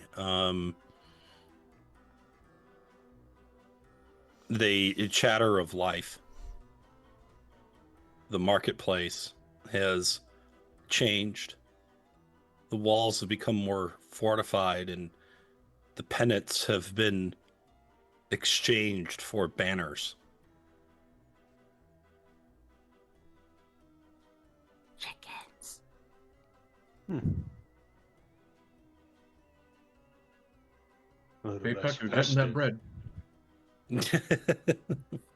What? That's right. Yeah, he's got some animated maps too, but this took forever to load into Roll20. I don't know if it was meant to or not. It looks so good, though. It's got chickens. It's amazing what a little bit of movement, just a tiny bit of movement, can do to your interest. But indeed, it would seem that the carnival has changed from a circus to something more akin to tournament grounds. I'm not going to say it's better. That's a lot more familiar. Well,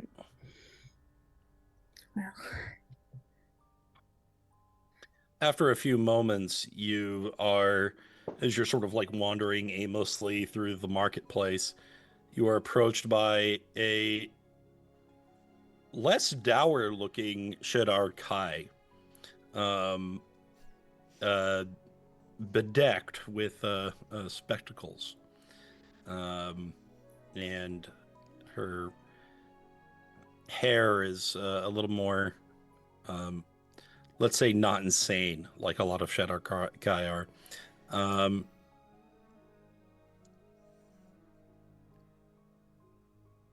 She's pretty. Okay, when you said be decked with spectacles, I was thinking like a glasses outfit, like some sort of Lady Gaga thing. Not quite that much, but It's the opposite. It's the massive Coke bottle glasses. that's right. Greetings, agents. I am Catriona. It is my pleasure to make your acquaintance. I have been waiting for you for some time. What do you think? And she sort of gestures at everything.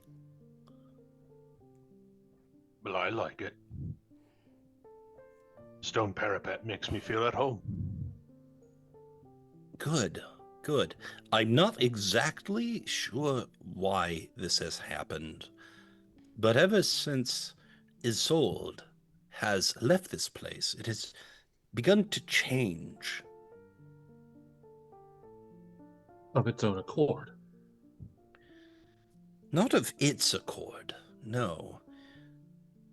Because of how the dark powers interact with the Dark Lord of this domain, who, as it turns out, was never Isolde in the first place.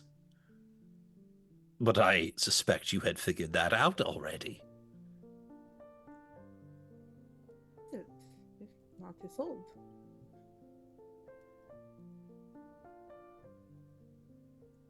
Why, it is Nepenthe. Looks at Lynn. It's not the name of her. No, never mind. Her type is Naru. I'm just mixing up all my names tonight. Ignore me. It's that kind of night. It's fine. Do you see that tower there? That was where the big top used to lie. Aye. The blade has surrounded itself with this fortification. The blade And- itself is the Dreadlord. The cursed blade talking. That's bizarre. Yes, yes, it's very strange. But some weapons have been known to become sentient over time. Oh, by the lady. Hmm? Hmm? Oh, well, I wanted to make your stay here a little bit more efficient. We are trying to do a better job of curating who gets to do business in this place so that it can be of greater service to our agents. The Archfey who uh, looked over this place seems to have well abandoned it at this point. That's good news. So it is a little bit less of the Feywild. Well, strangely, the Feywild itself could not be here, but I believe that the Dark Lord, one of the dark powers of the Shadowfell, was an Archfey. Or is still, perhaps? Is, I think. I theorize that every domain within Ravenloft is overseen by a particular Dark Lord. Oh, no, by a particular dark power. Sorry, there are a lot of darks in this terminology. So there are. I don't know if things are going to get a lot better in that regard when the Raven Queen takes over.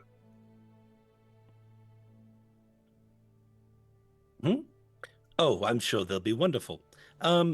Let's see. I just don't think they'll be any less dark. Oh, you mean aesthetically. Yes, indeed. Very clever. Here, let me show you what I have gathered from the marketplace. The highlights, if you will. Perhaps you will find them useful for your journeys. Shopping. Nothing here is particularly earth-shattering in its power, but it is fascinating nonetheless. I should not have spent all my coin at Van Richten's. There are others of us with coin, don't worry. No, I left my card on the beach.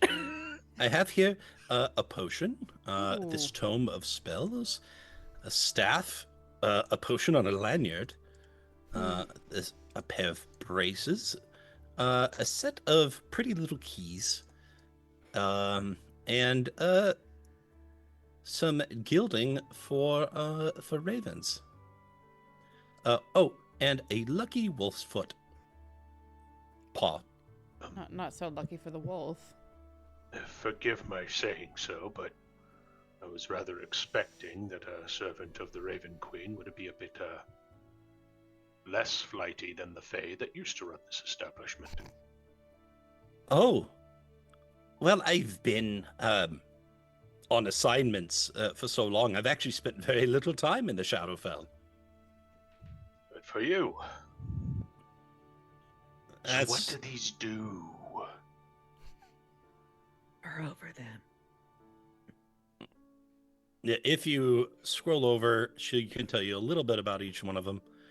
Well, this first item is a refilling potion, and it refills itself. So that's pretty useful. So like you drink it and then it refills so you can drink it again? Correct. Every dawn. It's an Estes flask. You bloody from soft DM. Matha from Soft. Okay, well, I saw an item like this in I think it's the Fizzman's book. Yeah. Well, here's there a bunch of probably Estus is. shards. Can I get it up to like 5 stacks? How do you know about that?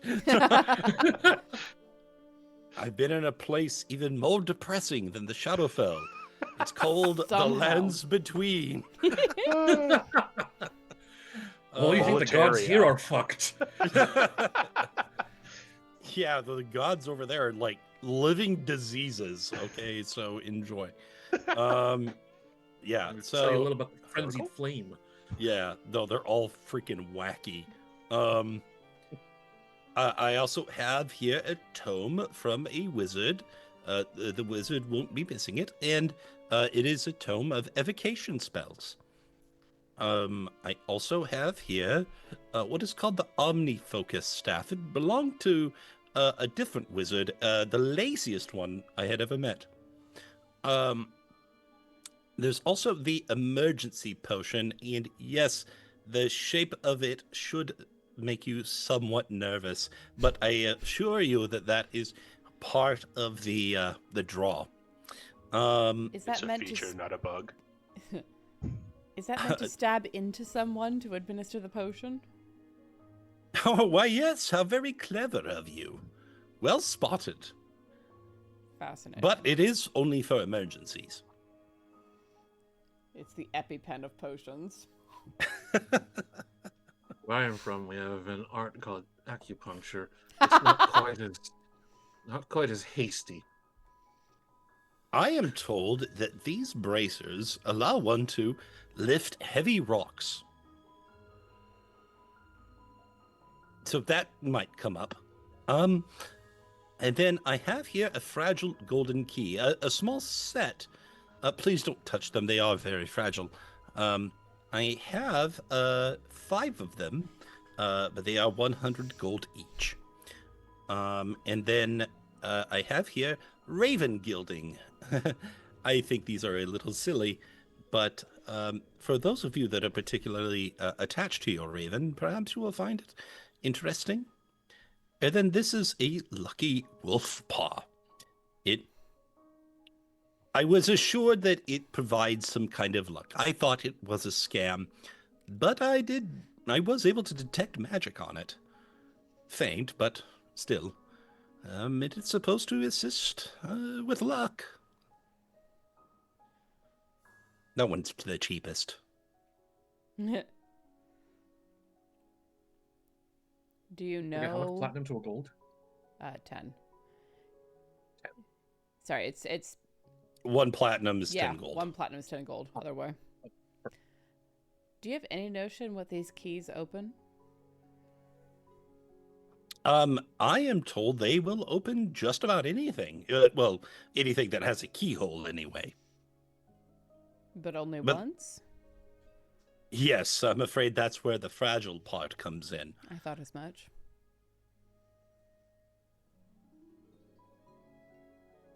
Still.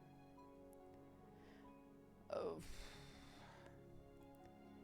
So here's the problem with us not actually, like, out of character. Here's the problem with us not actually, like, doing all the math for what we got from fucking Van Richten. I mean, I copy pasted it, but like I have no anything from beforehand. I do not know. Well, no, I because recorded my money. we recorded our individual money, but there was stuff that we got in Mordent where it was like, yeah, we're gonna immediately shovel this back into buying potions from Van Richten, and I have no idea how much is left from that. From the Pale Wyvern's Hoard. We have it here, actually. The Pale Wyvern's Hoard. It is an item. We can look at it. Yes, but I don't know how much of that we then immediately dumped into buying potions, because that was the plan. We did not buy potions from Van Richten the first time because we forgot that he ran a potion store. Correct, and then we had a week in between, and all of us forgot to spend the gold on what Van Richten had to offer. After we were conscious that they had a potion store. In the background, before we started, spent my money already, so... Okay. I got potions from Van Richten. Yep. I have not done that yet. I have had too many other things to think about. Well, I think we have a better potion on display here.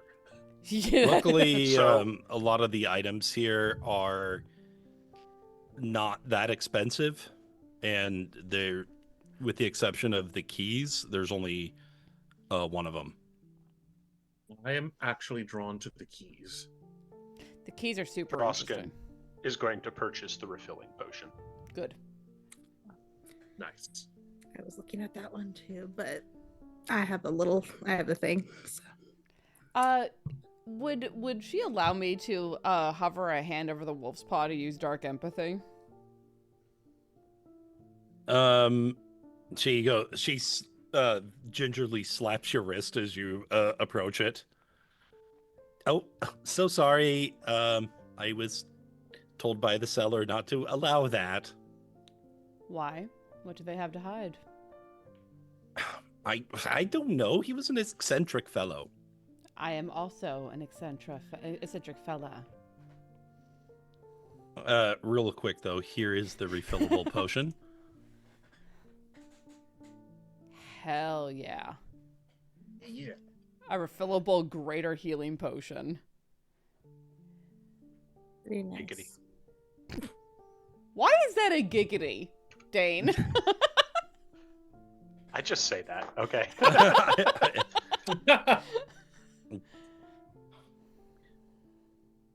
Well, I will not fight you. Mangle the items as you wish, I suppose.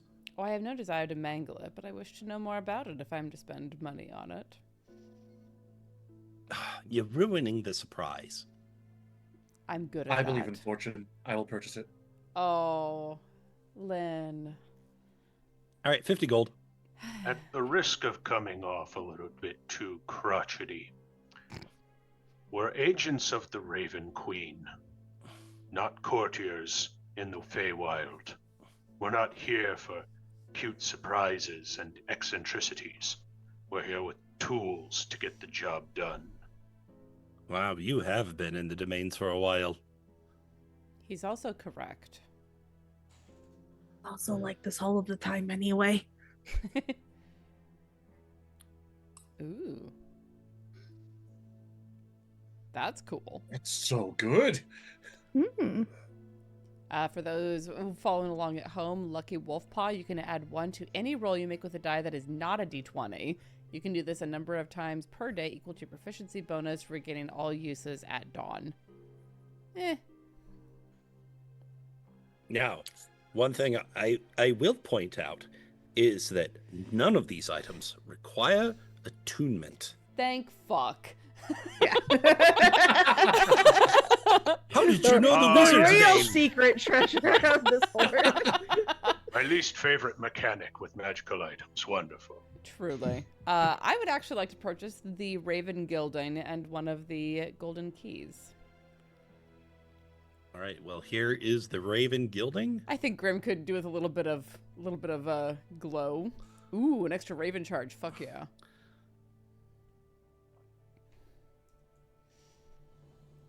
+2 magical bonus with attack and damage rolls, and increases Raven charges by 1. Hell yeah. And also one of the keys. I'm sure that will come into play at some point. Yeah, the key is pretty much exactly what you thought, but Yeah. here you go. Yeah. Open any mundane lock that would require a DC 20 ability check or less to bypass. The key is destroyed upon use. Love it. Quiet knock spell. Yes. Exactly. Pretty much. Oh, I don't know. I think I will also take a key. Okay, there are up to 5.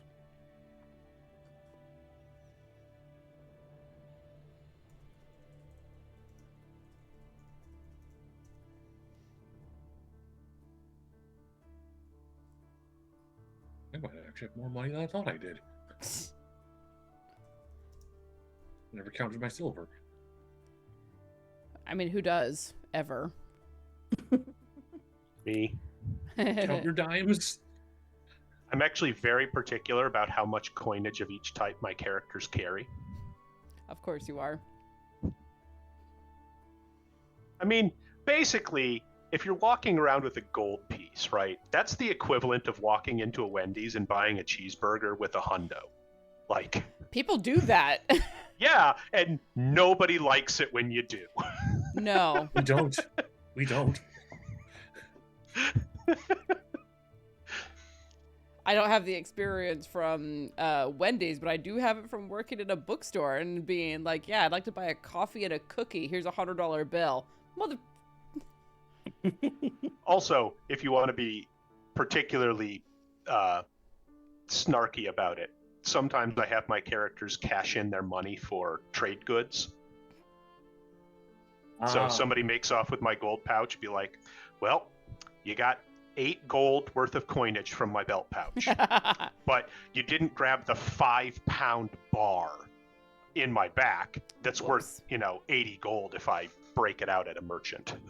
You didn't take this portrait that I'm carrying around in my sack that is worth 300 gold that the government cannot tax. I tend to use trade goods and not art pieces because they're easier to offload town to town. 10 gold per platinum, right? Yes. Correct.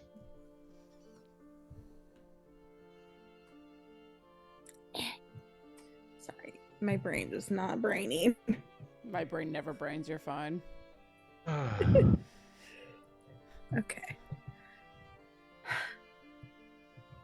Deciding whether I should get the big rock braces or not. I just think they fit Yi-Ling's aesthetic. I mean, they really do, though. So I did make this with Yi-Ling in mind.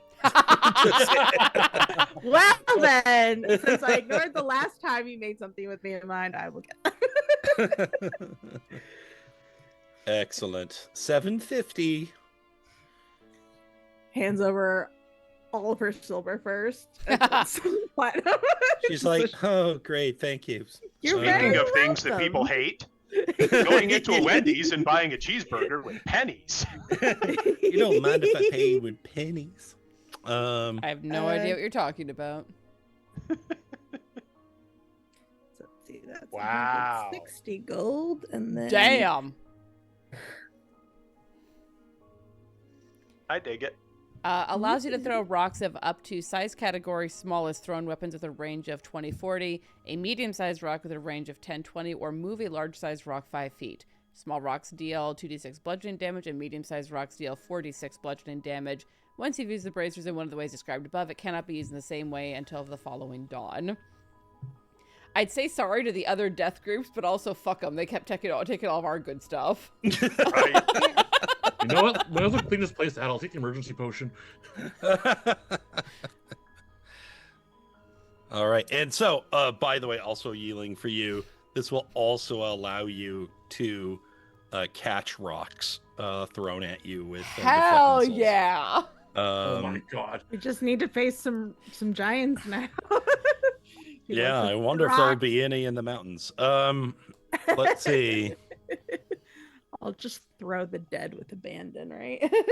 All right, did I hear the emergency potion? Yes. I am taking the emergency potion. Your doctor Hell will be yeah. carrying at least one defibrillator. This healing potion is contained in a specially designed vial structural lanyard which can be worn around the neck. When you reduce 0 hit points, the potion injects its contents into you, applying the effect of whatever potion was used. The vial must be refilled with another potion to be used again. I mean, we apparently have stacks of fucking potions from Van Richten. Yep. Oh, So, yeah, we'll So have to I have a purchase- refilling potion. so yours is refilling. This one's refillable, Yeah. Exactly. right? Because yours automatically refills. This one already has a normal healing potion in it, but then you can refill it with something else. Yes, but could you pour the refillable one into the refillable one? Yes, you can absolutely do Incredible. cheat code. that. Well, I mean, once per day cheat Yeah, code, once per so- day. Look, Yeah. a greater healing potion once a day is not to be sneezed at. Which is why I bought it. Yeah, if you do it before a long rest. Well, anyway, do. I mean, I think we have I'm enough money happy. to buy the evocation book, but eh. Yeah, I Duke mean- Fleeg using the Goodberry advice. Oh yeah, no, I do that anytime I have a druid. right before going to bed, use all your spell slots to make a pouch of Goodberry, and then go to bed. Yeah, same thing with your sorcery points. Like this. The druid in my Strixhaven game has been doing this, and this is a game where time passes by like weeks. So the dormitory at any point just has barrels of good berries. Don't they expire after like a day or so? But there will always be a full barrel.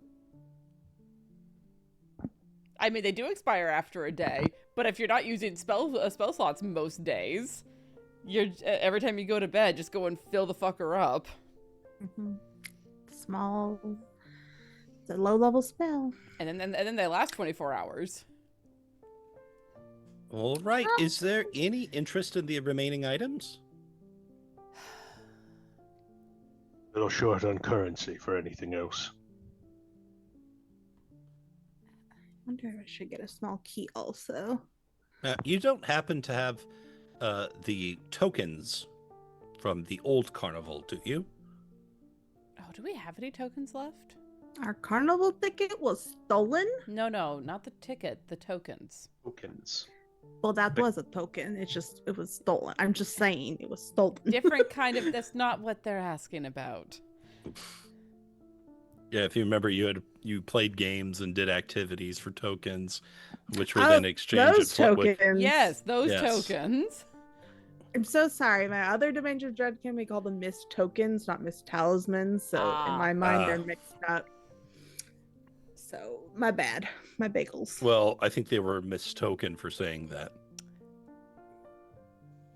Good night, everyone. Thank you so much for watching tonight. We're done. We're done. That was it.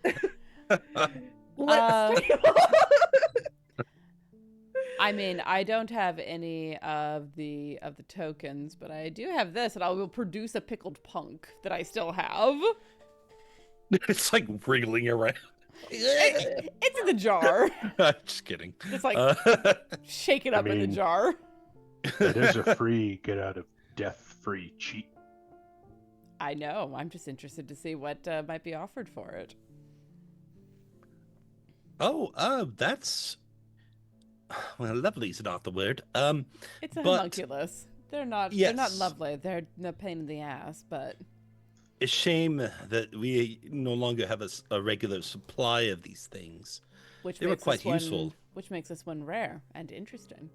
Oh, And valuable. Quite. I stepped right into that. You did. Directly. Face first, my friend. Very well.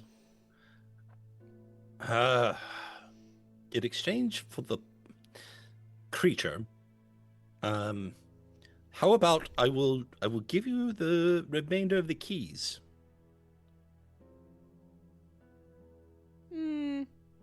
No. I imagine the possible value that the keys could have. Imagine the ability to get out of death free once. Especially true.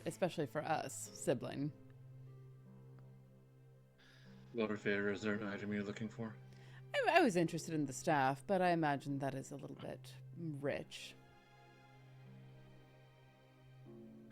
I could discount the staff. By how much? Will remove 1,000 gold from the price. Thank you. I think I'll hold on to this and I'll stow the... Well, I thought you were going to come back at me with a different number, and then I would come back with another number, and then we would kind of, haggle is the word you're looking for there, dear. What is the price that would make this happen for you?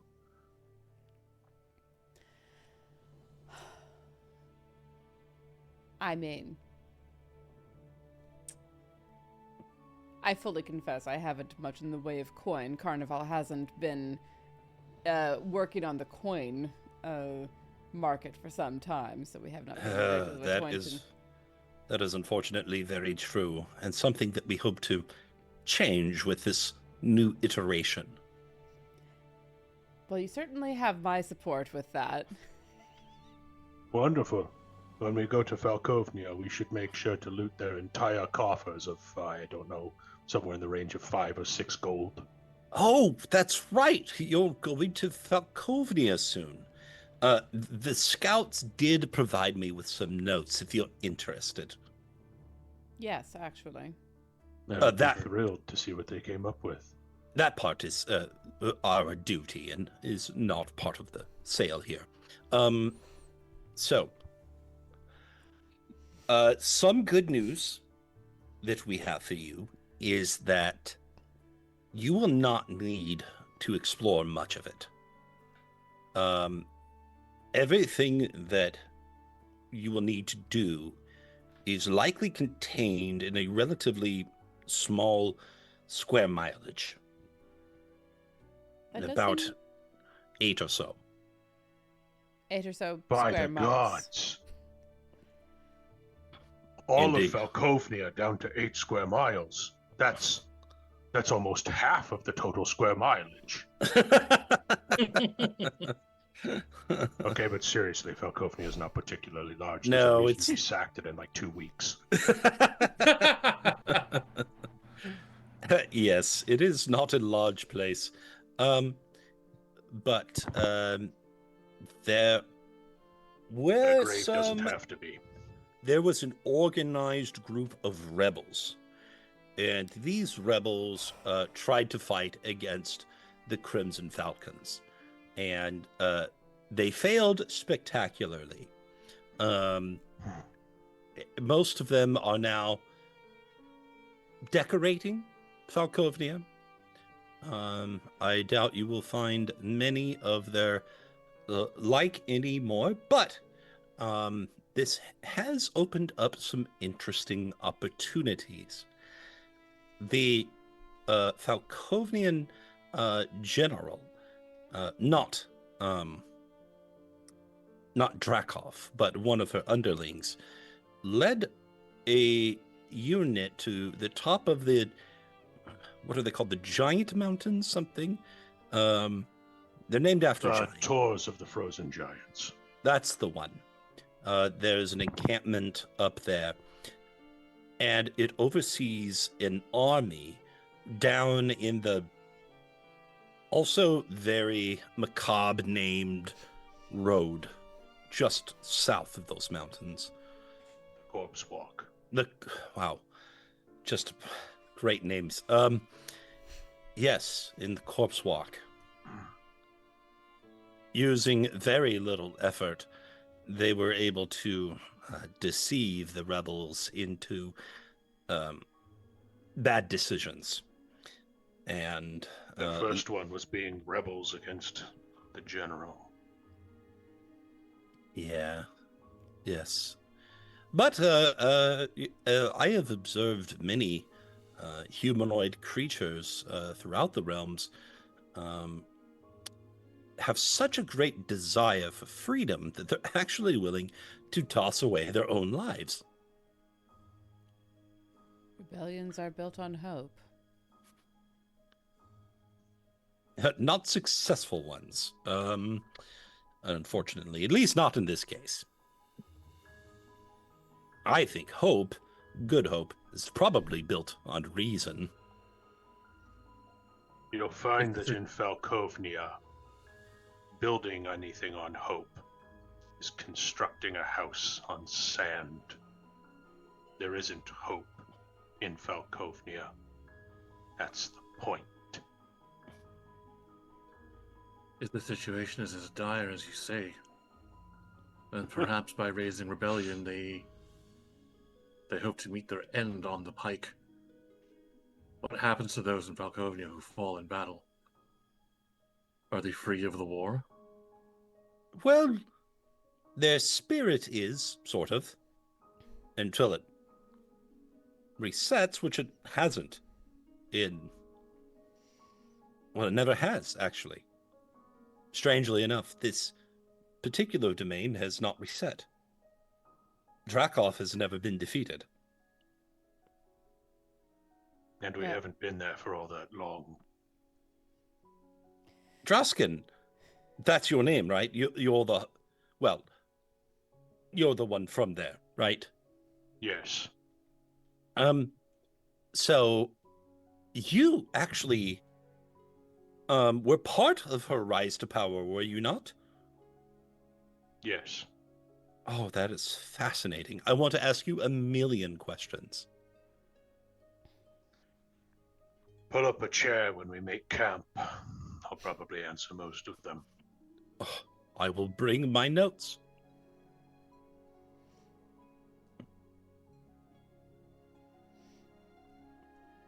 You know, aside from her own talents at war, some might even argue that you were instrumental in her ascension. I can't wait to ask you more. I will be happy to do what I can for the Queen and her servants. Good.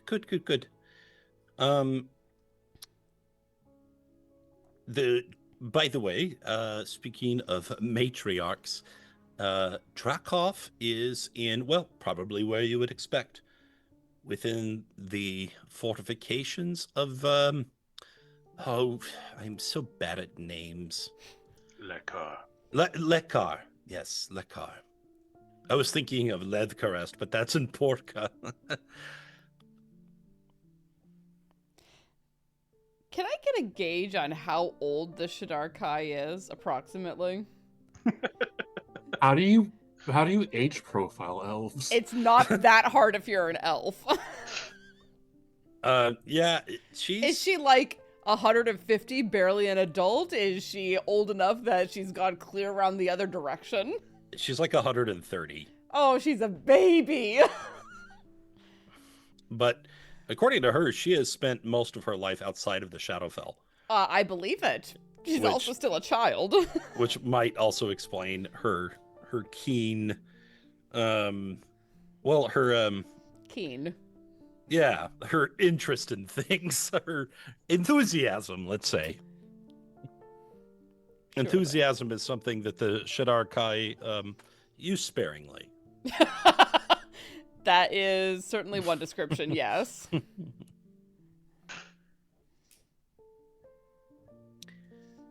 Okay, well, should I put the rest of these away? Are we done doing business then? Part of our service to Our Lady includes traveling to Falkovnia and bringing victory in her name. We need to be equipped. If you are still in the spirit of bartering, will you part with that staff for 3 of the homunculi? 3, you say? Ooh. Are you holding on to 3 homunculi? I would also be interested possibly in any other items you are no longer using, if you wanted to trade that way. But I could, for the 3, cut the price in half. Is 5,000 gold still beyond our means? I have a luck stone. You have some carrion crawl from Mucus. You hold on to that. You hold onto that real tight. No, I'm not kidding. God, your You drinks hold on around to this that. one. I have some antitoxin. I have a luck stone. I have a sword of wounding. Rod of new absorption, glaive ring save, of spell you could have my- absorption. Oh, those are both keen now. Yes, a luck stone.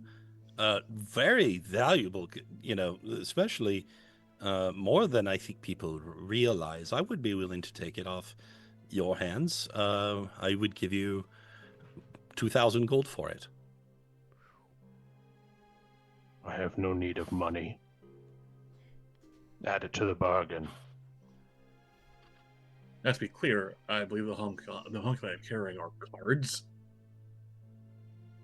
Oh, they're cards. They're not pickled punks. Oh, I've got a pickled punk. I could take the cards as well. These things, for record. Oh, that is a pickled punk. Yeah. Yeah. Ah, okay. Yeah. But yeah, that can I'm count. Carrying 2 of them. Horrible little things. Snag. I do think imagine it's it's funny that we're throwing an awful lot of money out there at an item that we have no idea what the hell it does. I mean, it's an Omnifocus staff. It's worth 10,000 GP. That tells us a lot already. Whenever you cast an arcane spell from the wizard or sorcerer spell list, it is maximized. Oh, great, wonderful. I mean, just running off of what I know about Adam and knowing that the Tome of Evocation is worth a fourth of that, I think it's going to be more interesting than that. I mean, Adam likes giving us very nice things. Yeah. Yes, Adam also likes giving us plate mail armor, which none of us can use. Mind you, we can we have sell also that. Did we have that? Yeah. Mind you, we have also now unlocked the emergency potion or refillable potion combination. We have as many pickled punks as we want. That's true. I also have we have one per day. I also have a rod of absorption and a ring of spell absorption. If you have a rod of absorption, I will just straight up trade. Rod for rod? Rod Deal. for staff? I feel like the rod of absorption is actually pretty useful considering we have. We've never used it. I think it was used once. That's on the players, man. And I saying that we're going to have- swap out one item for another item does not guarantee we're going to use the other item any more often. I mean, I'm not a magic caster, so I ain't No, neither of those useful to me. That's true. Would you permit us to examine this the staff before making any trade? Very well. I want to have a good look at it with dark empathy. Just trying to figure out what this thing is. Since we don't have anyone who can cast Identify. Holy shit. This staff contains a rare magic crystal that can act as a spell focus for any spell that requires a component worth 5,000 gold or less. If the focus would normally be consumed by the spell, it also consumes a charge. The staff has 1d4 plus 2 charges. Once the staff runs out of charges, it is destroyed. Oh, wow. No recharge on it, so careful how you use those charges. I mean, That that's said, like a though- true resurrection. Or Or a hero's feast, or many things. And some of those expensive things actually don't consume their focus, That's which true. means this just gives you that as well. So it's That's true. the Hero's Omni Feast- focus. Endless hero feast. Yeah, you can just do endless hero feast with it. I thought she could have my Back in my day, spell components were consumed when you cast a spell. Oh, okay, boomer. So instead of showing up in the bowl, this thing just sprays food into your mouth, and then you just wave it Okay. around, and then it turns the area into cloudy with a chance of meatballs. Can we tell how many charges it currently has, or do we roll for that if we You'll roll. purchase it? Let's roll on You, purchase. you know what? Go ahead and roll now. So that way that might affect your choice. What? Adam, did you give me my weapon? Ooh, Maximum. big money. You know what? Max charges. Oh no! Now I it's just got realized. 6 charges. If Lynn had rolled, could she add a 1 to that non-d20? With the luck paw. Yes, absolutely could have. Well, too late now. Hindsight. All right, I know what I'm working with. I understand the power I've obtained. Well, are you giving if you're giving the cards, that's and the homunculus, it's already down to 5,000. But with So- a lot of absorption, it's a 1-to-1 trade, so we get all that back. Right. Yeah, I'll give you the cards back, or I'll give you 2 different cards if you like. Hmm. And this is not a attuned item, right? It's not attuned. Can it be a focus for other spells? Like you can use it as a Oh, yeah. spell okay. Just Yeah, making sure. it still eschews anything that's 5,000 or less, including things that cost like 2 copper, right? That's So- very fair. you don't need any bat guano for your fireballs. Hell yeah. Aww. Oh yeah, the luck stone's also 1,000 if you want that off. But yeah, if you want the 2,000 a minute ago. oh yeah, 2,000, yeah. Good memory, Dane. So it could be 3,000 gold, with all the trade-ins, or we can just take the Rod of Absorption, and then I can put that rod in the shop for one of the other groups. I'm down for that.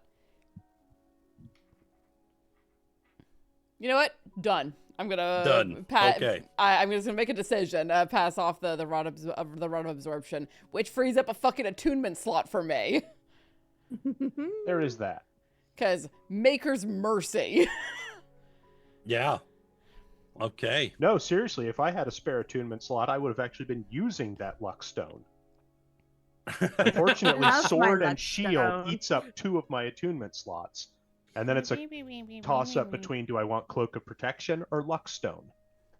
And as Well, tank, I go with Cloak could- of Protection. If we Yeah. ever find another magical shield that's not cursed, I could always remove your curse. There might be something in Falkovnia. Ooh, I think I'm actually gonna go ahead and attune to my Nightwalkers.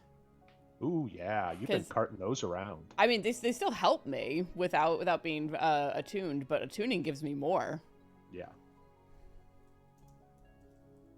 Yes, one of my prayer beads will.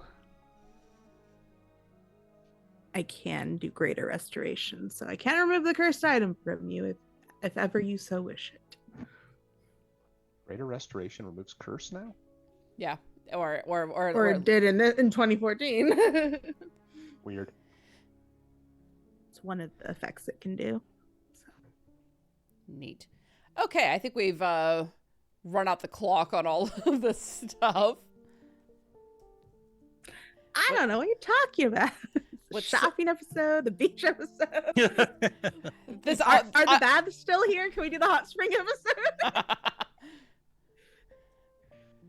I'm trying to give you specific cards back, but I can't figure it out. So just make a note, Chris, that you have 2 pickled punks, essentially. Okay. It's my card on the beach. I don't know.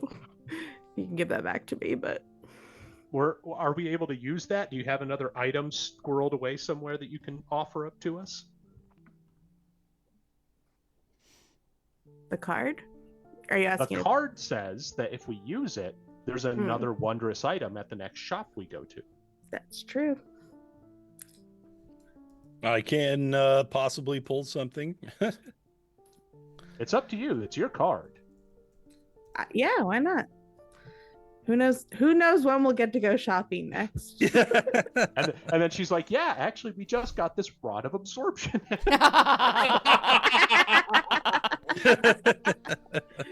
That's right. Where's the language?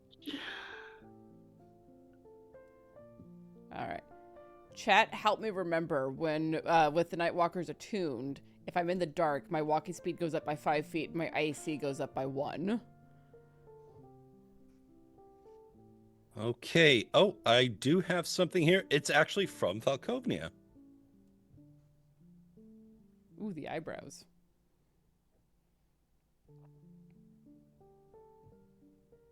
It is a circlet. I could part with it. I am also told, I believe that this is part of a set. There is a matching bracer somewhere within the realm. Does it look familiar to me at all? Let's see. Roll history. Ooh. Okay, history is a thing that I can roll. Can you guidance yourself? I don't believe so. Hold on. I'll give you guidance. Okay. Beep.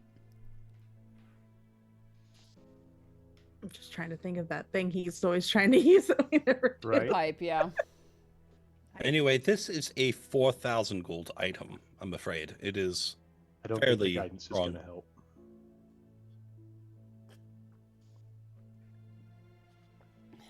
Got a 9. You got a 9. You can always use a death pool point.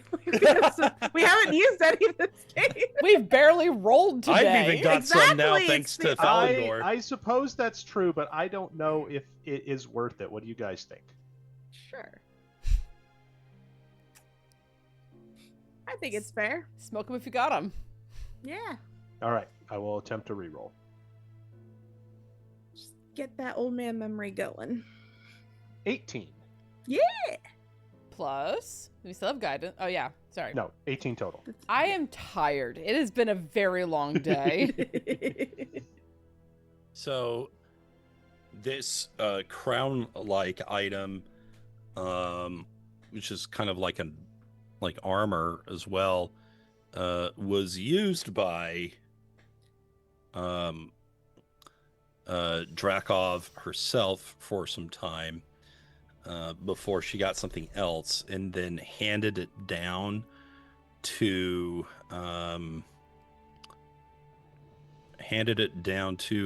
Bolivar the Bold.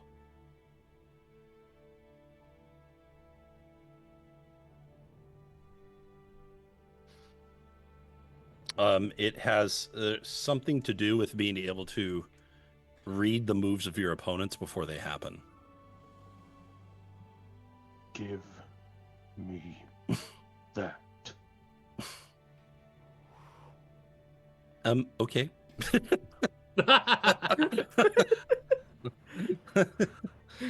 You are right, Drausken?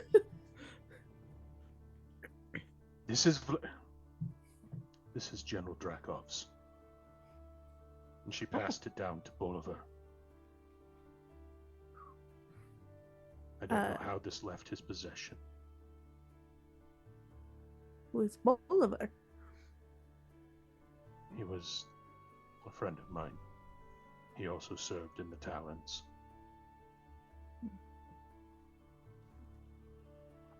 He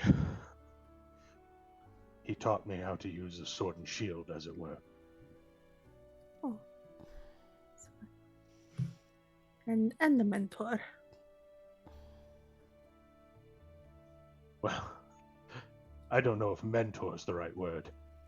I'm still about twice his age, but I was never very good with sword and shield. When I became too weak to use my old weapons, he helped train me to be useful still. He is a bastion on the battlefield. I've seen him shrug off attacks that would cripple a man. A compliment coming from you. Perhaps we will meet with them. The fact that this is not in his possession makes me both very concerned that he might be dead and very relieved that we might not have to fight him.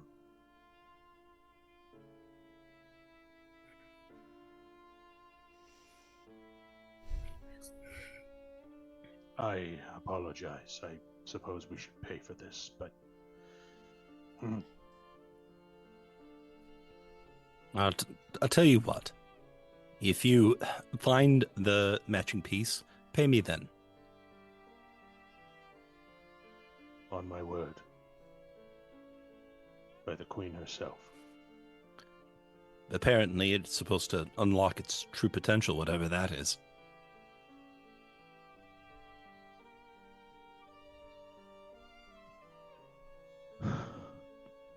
Well, I don't know. She never told me. it isn't as if we can't be found again, if necessary. With both in hand, perhaps you may live up to his legend.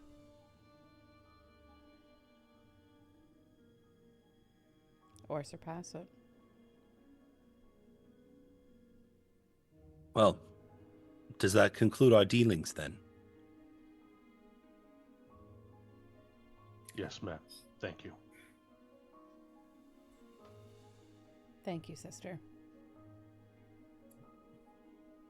My pleasure to be of assistance.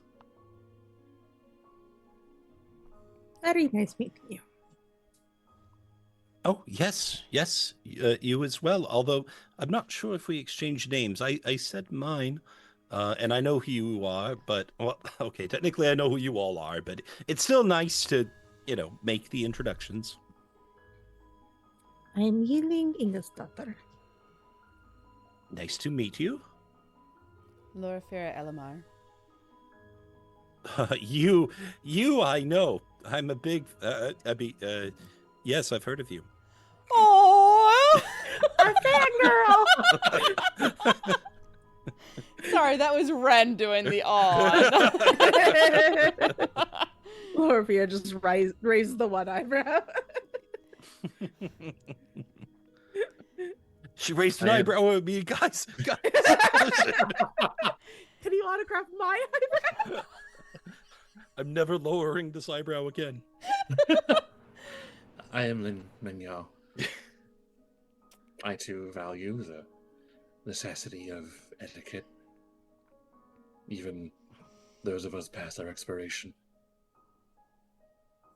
Lynn, can I just say, you are so pretty. That's not true. No, it is.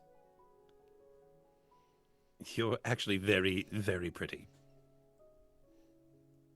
I just want you to know that. I am certain a mausoleum somewhere would be blessed to have me. She actually chuckles at that. Sorry, you probably wouldn't making a joke, but even still. I like your hat.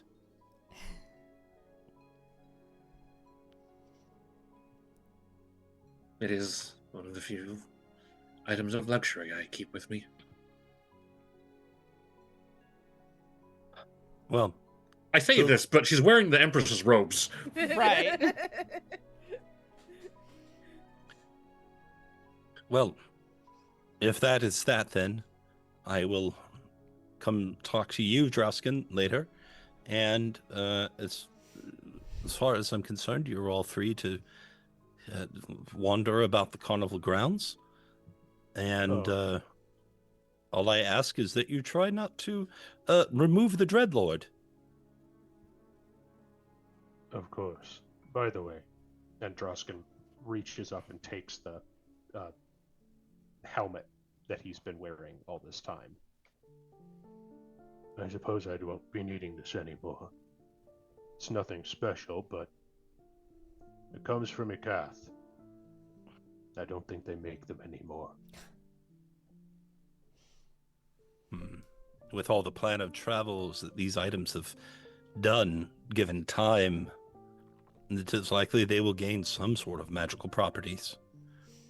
Did you know that if you take an item and leave it in a dragon's hoard long enough, it will eventually become magical as well? I'd not heard that. And items that already possess magical properties will actually grow in power.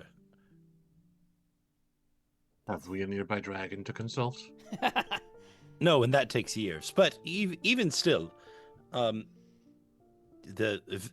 this helmet may very well one day be an artifact.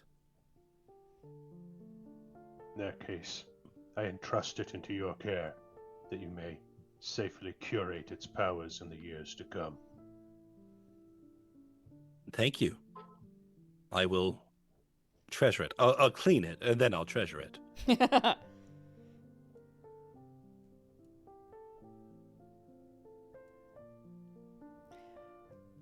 Well, I hope you've had a pleasant time so far. I know that what's ahead of you is horrible. I'm not brave enough to face danger like that. But what you're doing, it helps all of us.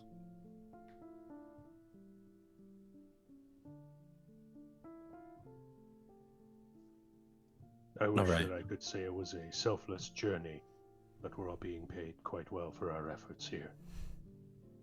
As well you should. As well you should.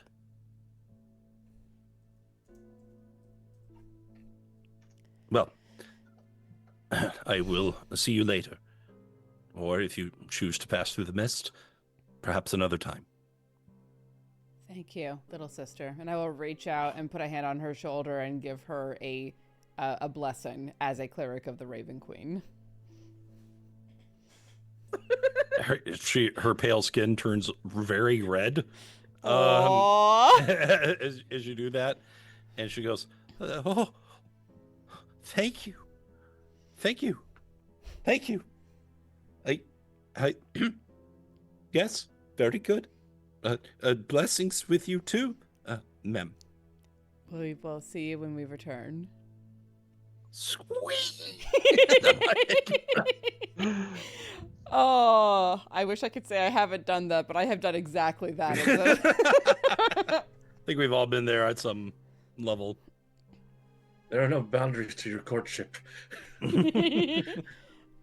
I'm sorry? Nothing. Just a gardener's observation. Think you we speak of country matters? Sorry, couldn't resist the chance to use a line from Hamlet. Thank you, Duke Fleeg, for the bits. Much appreciated. Your Grace. Woo. All right. Well, is there anything else of interest in Carnival at the moment, or do we want to come back after they've had a chance to further rebuild? I think now we just prepare for what comes ahead. Steel yourselves, ready your magics, and I suppose I owe you all a story or two. Well then, let us go find somewhere to sit down where you can fill your pipe and properly tell us a story. Have some of this rum that I fetched you. Not just yet, but thank you. Oh, I should add that to my bag of holding. I'll take that. If you I got the biggest one they had. You don't want to carry that around. You're already encumbered. I actually don't know how big rum caskets are, to be honest. About yay big. Well, if Drausken This wants to take it, he may. This will likely be our last night of respite. I have, in my life and after, never seen the likes of war. I cannot speak for the rest of us, but I would like to imagine that none of us know war as you do, Drausken. It has been my life's work, as it were.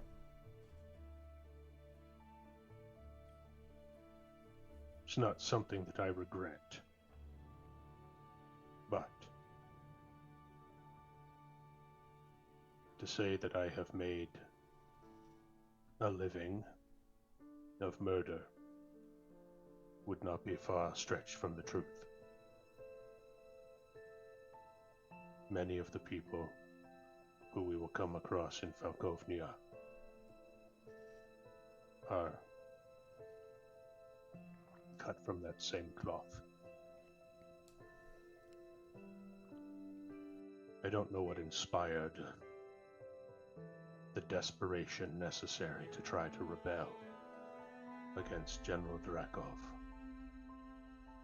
but I can assure you that their deaths were as swift and merciless as you can imagine.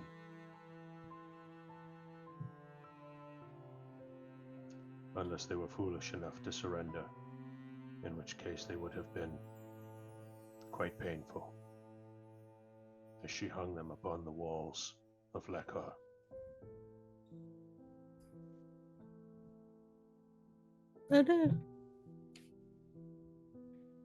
I disappeared.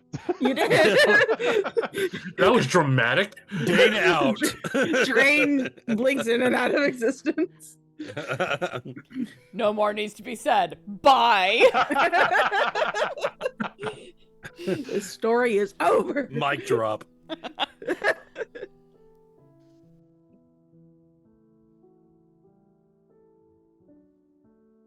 There are two kinds of people in Falkovnia. There are the Falcon's Talons, my mercenary band.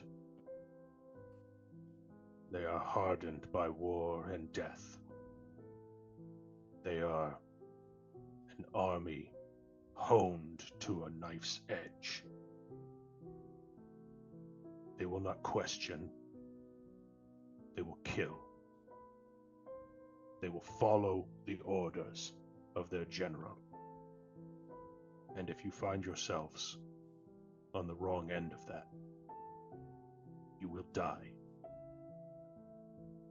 We are a fraction of what we once were, but she still commands a force of hundreds of hardened soldiers.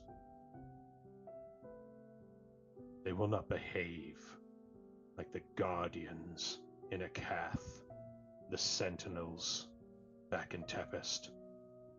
They will hunt you down in force, en masse, like a dog. And they will kill you. We cannot afford to draw the attention or the ire of her army. The other people are the citizens of Falkovnia, or whatever name they had for their land before we arrived.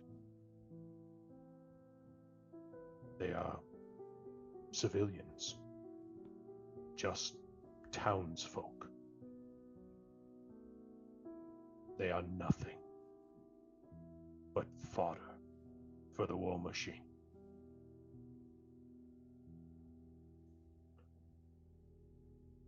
They will backstab, they will cower, they will steal, they will behave as people do. They are worthy of pity. But they are not to be underestimated. Because each and every one of them, from the day we arrived, has been taught the ways of war. They are not soldiers, not by a long shot. But they are desperate. And if you back a starving wolf into a corner, it will go for your throat. What do the soldiers of Falkovnia fight?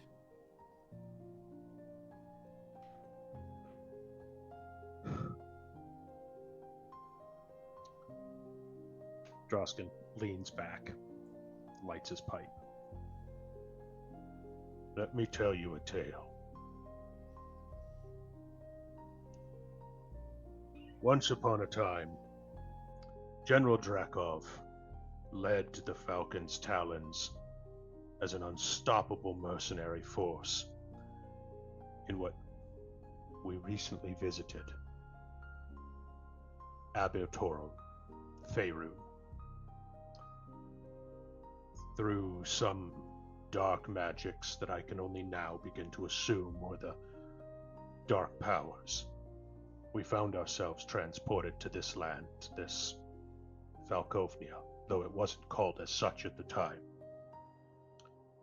When we arrived there, we set about doing our work, conquering, killing.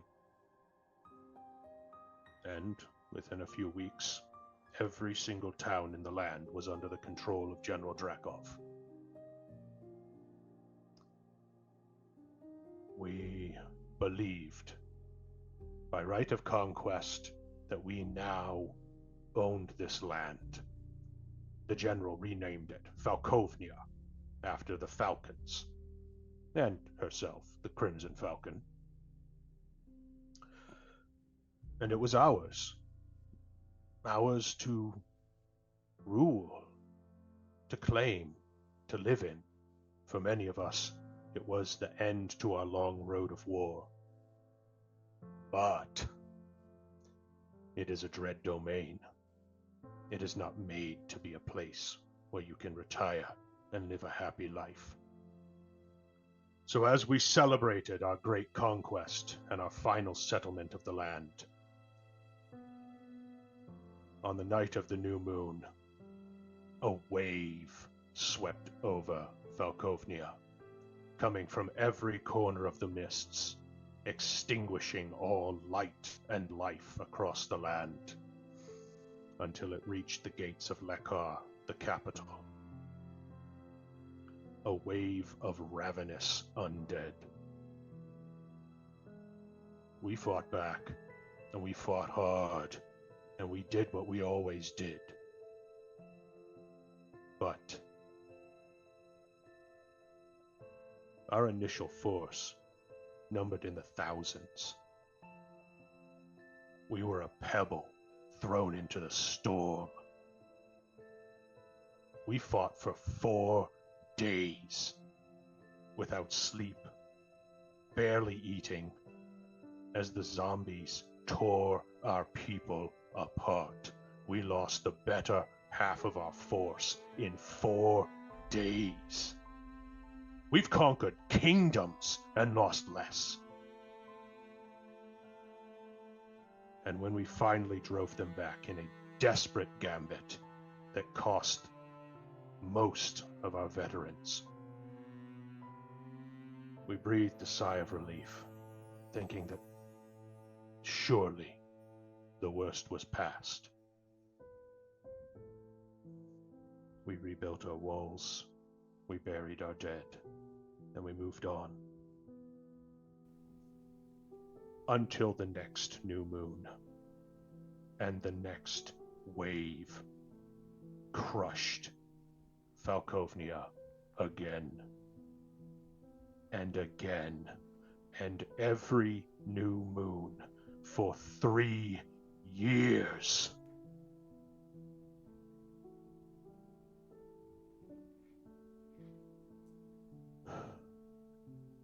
That is what the soldiers fight. And the people of Falkovnia, the innocent civilians, that is who they fight as well. Because the ravening hordes make no distinguishment between soldier or civilian.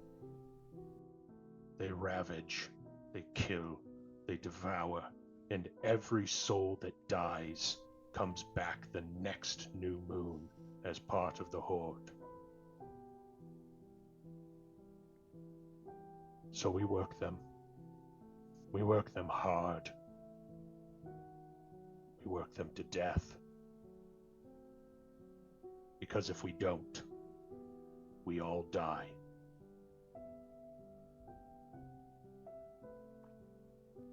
At least, that's what the general told us. That's what we believed. That's what we did. For 3 years, plus however long I've been gone. Everyone's desperate. Everyone's dying. But what do when your only choice is to fight or be devoured?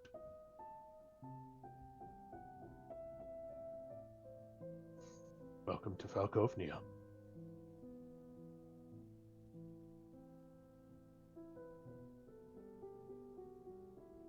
Well, it's a little bit early, but it is a good ending line, I'm just saying.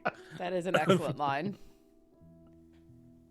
Well then, let's go ahead and wrap it up there for the evening. We will rejoin as we head into Falkovnia next week.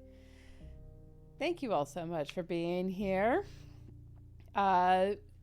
An unexpected episode, shall we say, but an excellent one.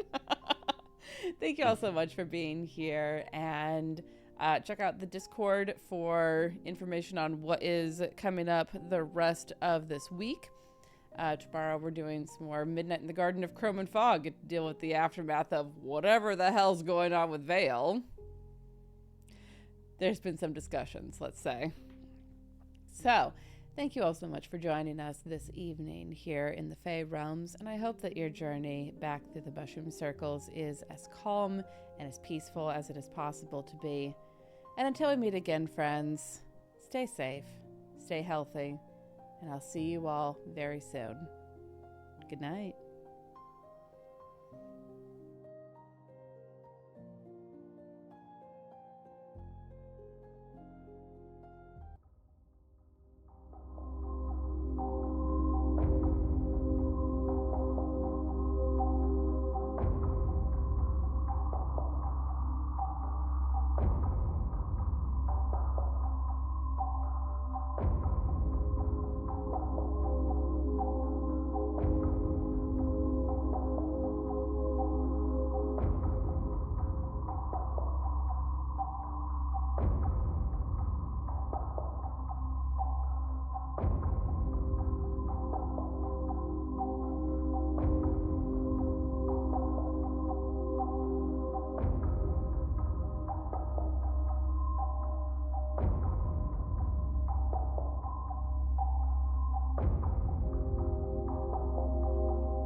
you